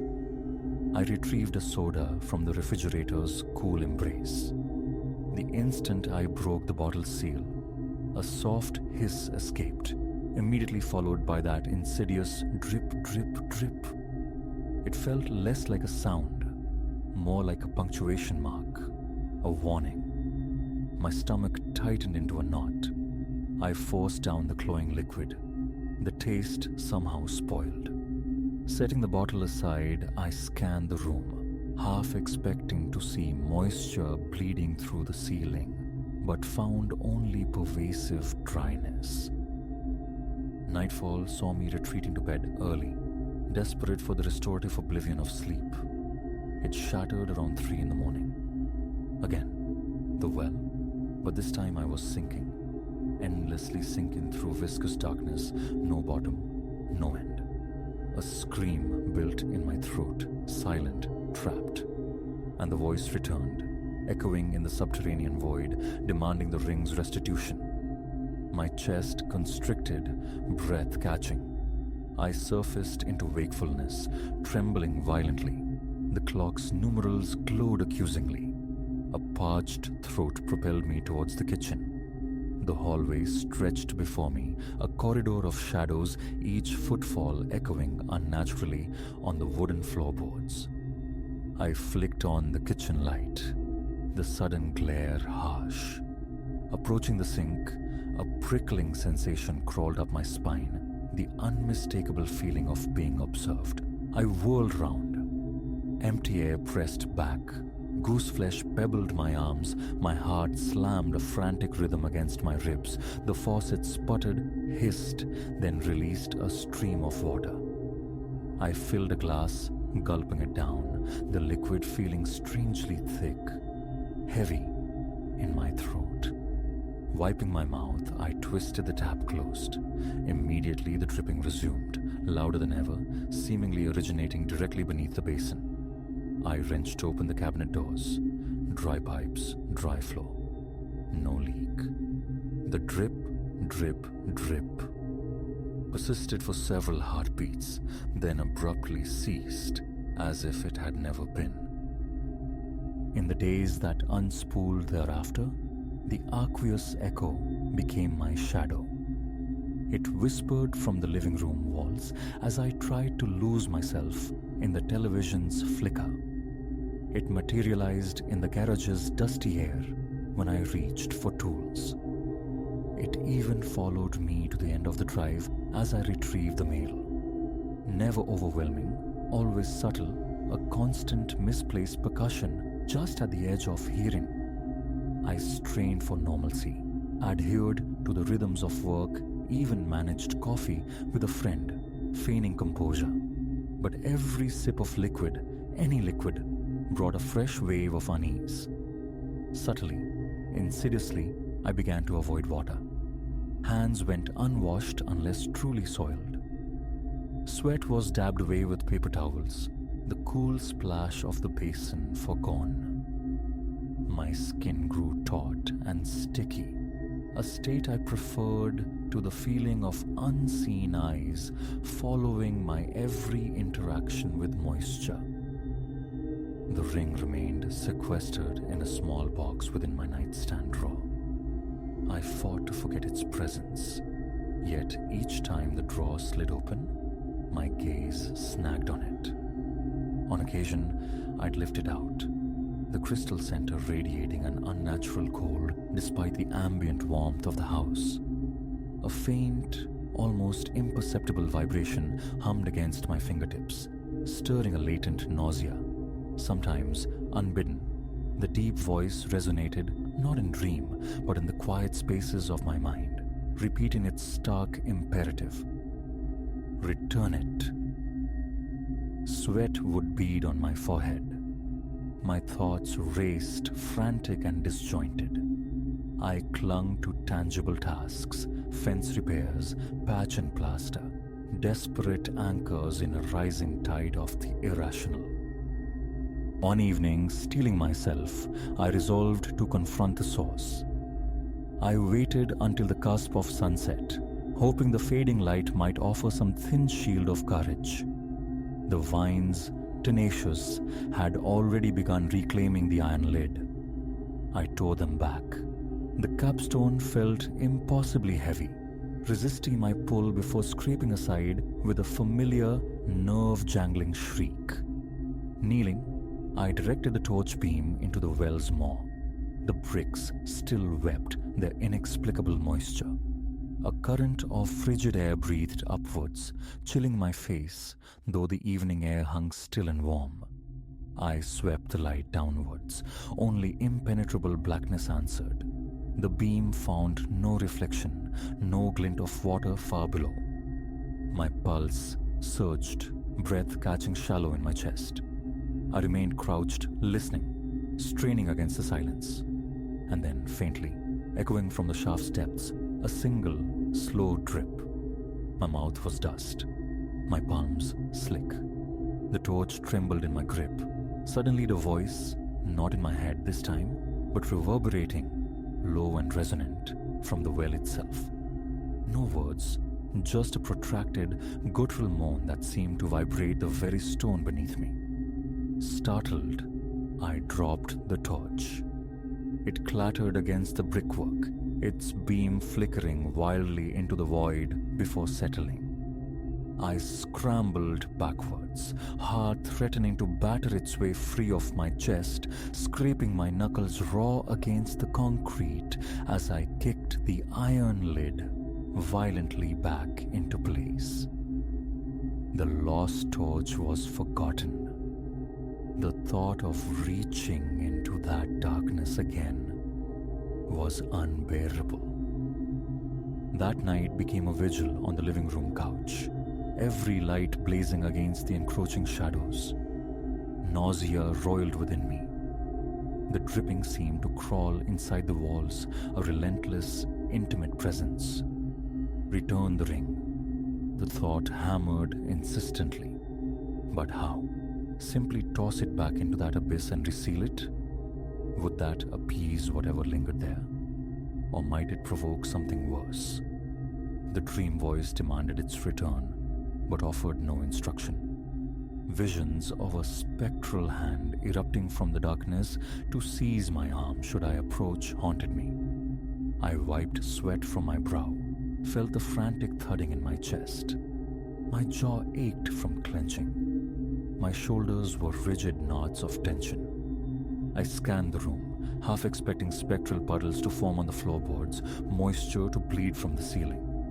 Only dryness met my gaze. And the sound. That damnable, persistent drip, drip, drip. Echoing now not just in the house, but within the chambers of my own skull. Sleep, when it finally came, arrived in ragged, shallow bursts. Each time consciousness dipped, the well yawned before me. Each time, the voice rumbled its demand. I jolt awake, gasping, chest painfully tight, pillow damp beneath my head. Morning found me hollowed out, frayed, dragging myself to the kitchen. I forced my hand to the faucet, needing to rinse a coffee mug. My fingers trembled on the handle. As water splashed into the basin, the chilling sensation of being watched returned, prickling across my skin. I rushed the task, unwilling to let the water run for more than a few necessary seconds. Enough. This parasitic dread had leached the life from me. I retrieved the ring from its confinement. It felt like sculpted ice in my palm, colder than seemed possible. Pocketing the malevolent thing, I walked purposefully into the yard. I stood beside the well, listening. The air hung heavy, expectant. My stomach churned. Bile rose in my throat. With gritted teeth, I grasped the chain on the iron lid. The shriek of metal on stone grated on my nerves as I dragged it aside. Setting it down, I knelt at the precipice, the dark maw breathing its chill air onto my face. I drew the ring from my pocket. My heart hammered against my sternum, the pulse throbbing in my throat. Below me, only velvet blackness stretched. I held the ring suspended over the void. My breath hitched. The voice screamed silently in my ears, "Return it," seeming to originate from within the very bone of my skull. My hand shook uncontrollably. The ring slipped, a dark speck tumbling into the unseen depths. For a long moment, I remained frozen, listening. Silence. Then from far below, a single final sounding drip echoed upwards. Weakness flooded my limbs. With trembling hands, I wrestled the heavy lid back into position, sealing the opening as tightly as I could. My entire body hummed with residual tension. I trudged back towards the house, refusing to look back. Inside, I stood at the kitchen sink for a small eternity, letting the water run freely over my hands. I washed them thoroughly, waiting for the familiar prickle of unseen observation. It was there, yes, but attenuated, fainter. When I finally twisted the faucet closed, I held my breath, listening. The drip, drip, drip. It hadn't vanished entirely, but it was muted, distant. A layer of suffocating pressure seemed to have lifted from my chest. I cannot say if the act truly placated the presence in the well, if the transaction is complete. Sleep is less fraught now, the nightmare's faded impressions rather than visceral assaults. Occasionally, a faint trickle will sound from within the walls, a ghostly reminder, but the frantic terror no longer claws at my heart. The voice has fallen silent, yet my gaze often drifts towards the backyard, towards that circle of iron half hidden by encroaching green. I listen for the scrape of metal, watch for any disturbance. Vigilance has become my new companion. The memory of the ring's glacial touch, the way water itself seemed to become an antagonist. These things are etched deep. Every random drip in the plumbing now prompts a pause, a moment of tense listening. Is the well truly dormant? Is whatever dwells within merely waiting? I don't know, but I can stand at my own sink, run the faucet, and not feel spectral breath on the back of my neck. For now, that fragile peace must suffice.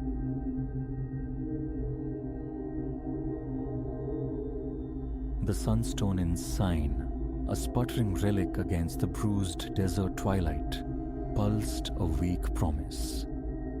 Vacancy. Rolling into the gravel lot, scarcely populated by dust devils and a lone tumbleweed.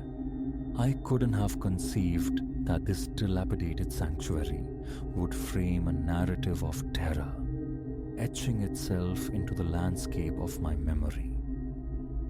My name is Silas. For 2 decades, the open road has been my office.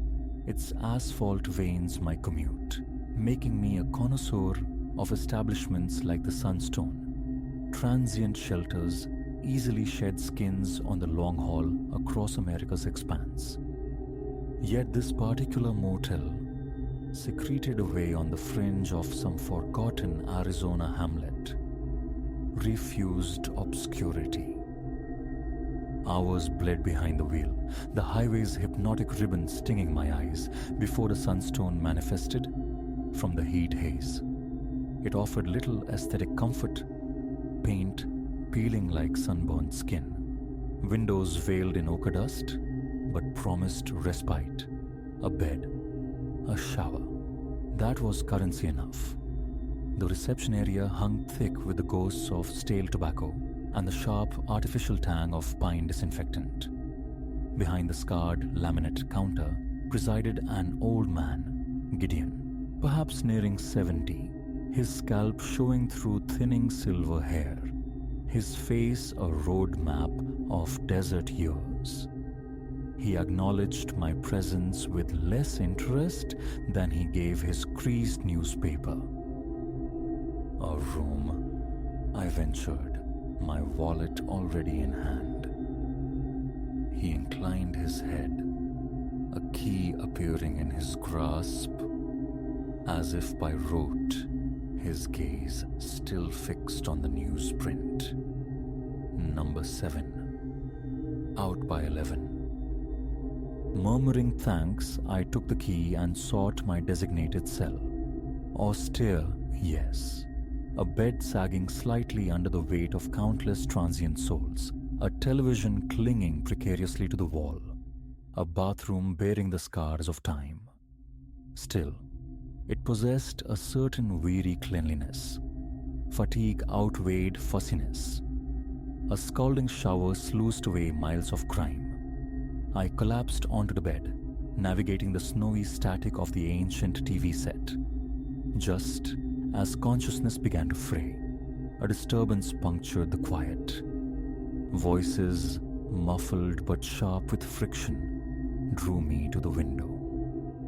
Through a slit in the curtains, I observed a couple unloading luggage, their movements jerky, their low-toned argument punctuated by anxious scans of the surrounding emptiness, as if anticipating surveillance.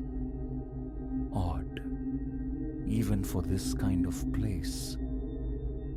I dismissed it, succumbing to exhaustion. Morning arrived with the stark desert light. Their vehicle had vanished. Ordinarily, such transients wouldn't register. But as I settled my bill, fragments of a telephone conversation snagged my attention. Gideon, his voice a conspiratorial rasp. I, another, gone before dawn, clean. The dormant journalist in me, a skill honed by years deciphering subtext in sales pitches, stirred. I feigned absorption in my phone, lingering, listening. Makes 3 this month, Gideon muttered into the receiver. Something's wrong here, I tell you. The click of the hang-up echoed. He found me still standing there, his eyes narrowing, suspicion clouding his weathered features. Something else? A shake of the head, a mumbled thanks, and I retreated to my car, my thoughts accelerating far faster than the engine. Another one. What lurked beneath that casual phrase? Why the tremor in his voice? Logic dictated departure, a swift retreat onto the indifferent highway. But a knot of disquiet, a perverse curiosity, tightened in my gut. I resolved to linger, to grant this dusty town a day or two, to see what shadows the sunstone cast. Over the subsequent days, I became a phantom observer, charting the motel's sparse traffic from afar. On the surface, it remained a typical, if threadbare, roadside haven. Yet, the unease persisted, a low hum beneath the desert silence. On the 3rd night, I returned, requesting room 8, adjacent to the phantom couple's brief occupancy. Gideon offered a peculiar glance, a flicker of something unreadable, but produced the key without protest. Sleep refused me that night. My senses strained against the silence until, around the deep hour of 2 a.m., the growl of an engine broke the stillness, quickly swallowed by the vastness. I scrambled to the window, catching only the receding ruby glow of daylights dissolving into the highway's black maw. By morning, room 7 stood vacant once more. When I casually inquired at checkout, Gideon merely shrugged. Folks move on. Way it is. But the denial didn't reach his eyes, where fear resided, nor his hand, which trembled faintly as it accepted my cash.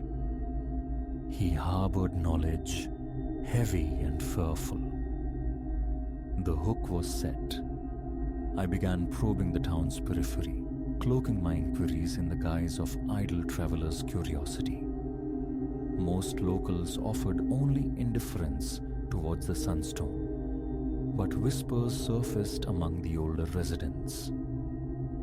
"Always been a shadow over that place," confided a woman with eyes like faded denim, stirring her coffee in the town diner. "People check in. Sometimes they don't check out, see?" My gentle pressure for specifics caused her to recoil, suddenly recalling a pressing engagement elsewhere. Days bled into weeks. The Sunstone mystery became an obsession, eclipsing my sales routes. I meticulously logged rivals, departures, license plates. A chilling rhythm emerged. Periodically, a guest would dissolve into the night, leaving not even a ripple.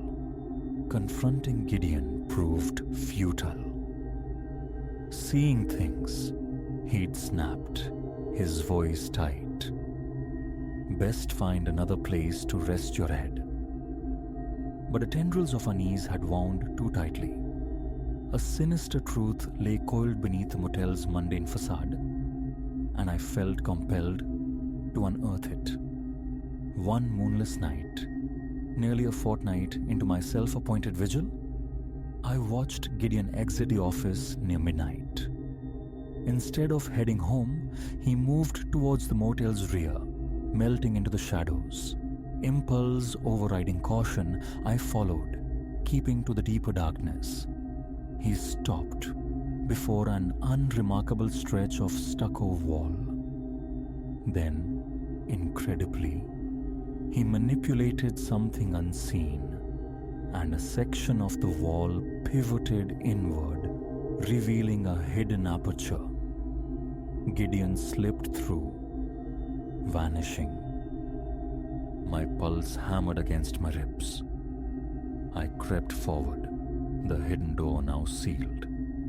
Muffled voices seeped through the barrier. Pressing my ear flat against the cool stucco, I strained to decipher the words. "Can't keep this up," Gideon's voice, frayed with anxiety. "They're starting to notice." "Notice?" A different voice answered, colder, laced with steel. "There's no choice. You know the stakes." Leaning closer, desperate for more, the hidden door suddenly swung wide. I stood frozen, face to face with Gideon and a man I'd never seen. Tall, impeccably dressed, his gaze sharp, penetrating. A predatory smile touched the stranger's lips. "Well, now, look what curiosity dragged in." Before thought could translate to action, powerful hands seized me from behind. A blinding starburst of pain erupted behind my eyes. Then, only blackness. Consciousness returned sluggishly, finding me confined, entombed in suffocating darkness. Stale air, immovable walls. Panic fled. I was inside some sort of crate, a makeshift coffin. Muffled voices drifted from outside, sharp with dispute. Phrases snagged in my fur-addled mind. "Loose end. Can't risk exposure." The pieces clicked into a horrifying mosaic. The vanishing guests, Gideon's terror, the secret passage. This wasn't mere disappearance. It was something calculated, monstrous. Trafficking. A cult. Whatever the truth, my life hung by the barest thread. Time lost meaning in that suffocating void. Hours blurred, perhaps days. Consciousness ebbed and flowed, populated by nightmarish projections of my fate. Just as despair began to solidify, a sudden chaos erupted outside. Shouts, the shattering of glass, followed by an abrupt, heavy silence. Then blinding light as the lid of my prison was violently ripped away. I blinked, squinting up at the silhouette of a uniformed officer. "Easy now," a calm voice reassured. "You're safe." The following days unfolded in a haze of police debriefings and medical assessments. My absence, it transpired, hadn't gone unnoticed. A client alarmed by my missed appointment had raised the alarm. The investigation traced my rental car back to the Sunstone Inn. The reality unearthed by the authorities surpassed my darkest speculations. For years, the Sunstone Inn had served as a nexus for a sprawling human trafficking network. Gideon, trapped by threats and coercion, was merely a gatekeeper. The guests hadn't vanished. They'd been abducted, funneled through the hidden passage into a subterranean network of tunnels, then spirited away to fates too grim to fully comprehend. The weight of that knowledge, the sheer scale of the hidden atrocity, was nauseating. Recounting my ordeal, I couldn't escape the thought of the countless others who had passed through those doors, whose stories ended where mine nearly did. Returning to the familiar rhythm of life proved arduous. The trauma carved deep lines. Yet, amidst the wreckage, a strange sense of purpose took root. I relinquished my life as a salesman. The horrors I'd witnessed, the darkness I'd inadvertently breached, provided a brutal, unique perspective. I began collaborating with organizations dedicated to combating the very evil I'd encountered.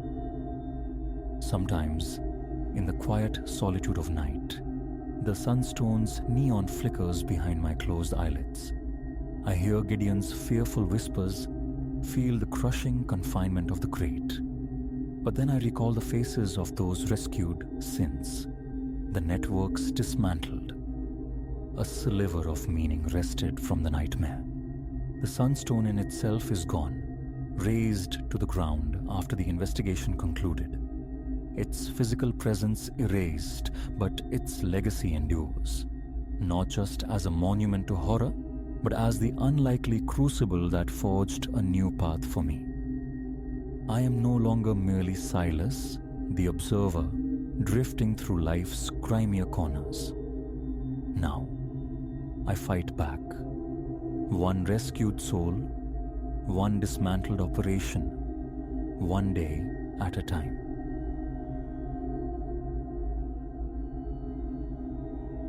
The glow was a tired pulse in the vast, dark, 24-hour gas and snacks buzzing feebly over an asphalt sea empty, save for my beat-up sedan. 2 a.m. behind the counter, I, Leo, 23, academic refugee, custodian of this Nevada nowhere, wondered if the sign lied, if dawn would arrive before another soul. This graveyard watch paid rent, fueled lukewarm coffee, and granted hours to bleed words onto screenplay pages, punctuated only by the hum of the coolers. 10 o'clock saw me relieving Ray, the evening guy. Our ritual exchange, the usual pronouncements of profound stillness, his customary warning about the coffee machine's latest rebellion. Perfect. Another night wrestling caffeine from a reluctant appliance. Hours bled into one another, measured in restocked soda rows and the swish of a mop across linoleum. I waged a losing battle with the coffee machine. Around 1, the hiss of air brakes announced a trucker, needing fuel and lamenting the miles ahead. His gruff presence was a welcome punctuation mark in the silence. I nodded, offered a weary smile, briefly human again. 2 o'clock had just ticked past. Kerouac's ghost whispered from the dog-eared pages in my lap when a low growl vibrated through the concrete floor. Engines, not one, but several.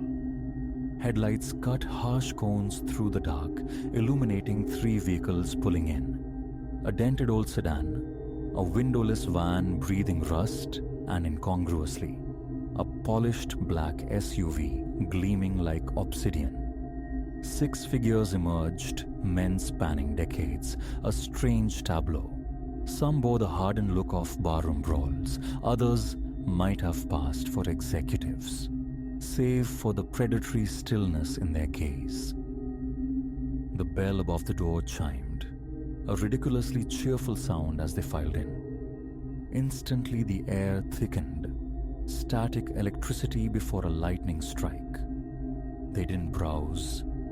They dispersed, claiming territory. One drifted near the exit, another angled toward a security camera's blind spot. Purpose radiated from them, cold and sharp. The eldest, tall with hair like fractured granite, approached the counter. His smile was a thin, bloodless curve. "Bathroom key?"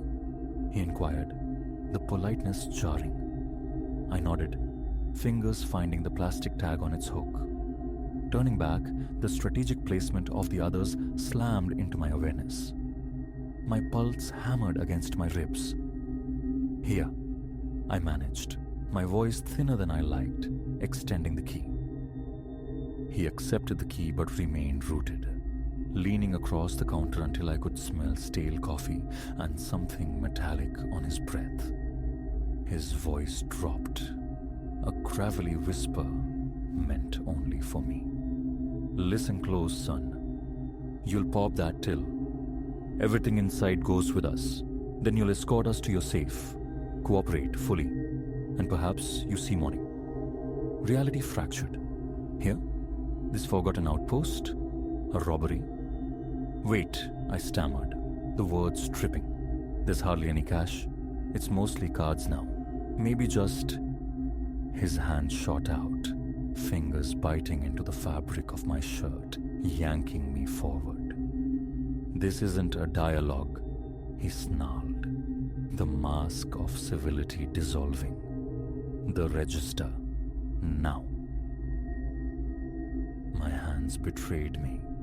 Trembling so violently, the key skittered against the lock before finally turning. As I scooped the meager bills and coins into the canvas bag, one of them slapped onto the counter. My thoughts scrambled for purchase, seeking an escape route. The panic button beneath the counter felt miles away, an impossible reach under the unwavering scrutiny. "The safe," the granite-haired man commanded once the till was barren. "Show us." My feet carried me toward the cramped back office, dread a cold knot in my stomach. The safe, squat and immovable, was governed by a time lock, impervious until Ray's arrival hours later. Would they buy it? As I explained, trying to project calm I didn't feel, raw anger flared in the leader's eyes. He pivoted, conferring with his cohort in tense, guttural whispers. Fragments drifted back. "Damn waste. Ah!" Next target. A fragile seed of hope sprouted. Maybe they'd cut their losses. Then, the phrase that froze my blood. "No loose ends. No witnesses." Time dilated, stretching thin. I saw the leader's hand dip inside his jacket, a gesture promising finality. Primal instinct surged, bypassing thought. My eyes locked onto the red cylinder mounted by the door frame. Fire extinguisher. I launched myself, tearing it from its bracket, jamming the lever down hard. The office vanished in an acrid blizzard of white powder. Blindly, I swung the heavy canister, connecting with a satisfying thud against yielding flesh, a strangled cry of pain. I didn't look back, I bolted. Exploding from the office, pursued by enraged shouts and curses, the familiar aisles became an obstacle course. Years of stocking shelves, of knowing every blind corner, now served a desperate purpose. I sent pyramids of chips cascading, toppled towers of soda cans, anything to impede them. The glass front doors beckoned. Freedom. But a figure stood sentinel, blocking the path. No time to think. My hand closed around the slick plastic of a gallon jug of windshield washer fluid from a nearby display. I pivoted, flung it with every ounce of adrenaline-fueled strength. It struck his head with a wet, percussive crack. He crumpled. The cool shock of the night air hit my face as I burst outside. Pounding footsteps echoed mine on the asphalt. Away from the sickly fluorescent bath, towards the embracing dark of the desert beyond the lot's edge. That was the only direction. My lungs screamed for air, raw and burning, the rhythm of pursuit a drumbeat at my heels. I ran, stumbling over unseen rocks and thorny scrub, propelled by sheer terror. A frantic glance over my shoulder revealed nothing but receding light and distant, angry shouts. The gas station dwindled to a hazy smudge against the horizon. As the adrenaline tide ebbed, the crushing weight of my predicament descended. Alone, miles from anywhere. Hunted, just as despair threatened to swallow me whole. Twin beams sliced through the darkness, headlights approaching on the highway. Hope, sharp and desperate, flared. I lurched towards the road, waving my arms like a madman. Tires screeched softly as the sedan slowed, then stopped. Through the passenger window, an older couple regarded me, their faces etched with travel fatigue and sudden alarm. "Help!" I choked out, the words stumbling over each other. "Please, rob the station. They try to kill me." Perhaps it was the raw terror in my voice, the wildness in my eyes, my torn shirt. They didn't hesitate. The door clicked open. Inside, safe, the woman was already fumbling with her phone, dialing 911 as her husband accelerated away into the night. The hours that followed dissolved into a disorienting montage. Flashing lights, clipped questions from officers, the sterile scent of an emergency room. The men had vanished by the time law enforcement secured the gas station, leaving behind chaos and ample proof of my frantic story. Days bled into weeks. The initial shock subsided, replaced by a disquieting echo of fear, the endless loop of what if. Yet, beneath the trauma, something else stirred. A fierce, unfamiliar pride. I had stared into the abyss and hadn't blinked. I'd fought back. Unsurprisingly, I relinquished my keys to the gas station for good. But the night hadn't just taken. It had forged something new within me. I re-enrolled in my studies, driven now by a focus sharp as salvaged steel. The words I write still explore landscapes, but now they carry the weight of genuine peril, the quiet strength discovered in the crucible of survival. Sometimes, in the deepest quiet of the night, a phantom footstep chills my spine. The metallic taste of fear returns. But then I remember, I ran. I fought, I survived, I outwitted them, and if I could navigate that darkness armed with little more than desperation and a fire extinguisher, perhaps wrestling a degree into submission, carving out a future, perhaps that wasn't so impossible after all.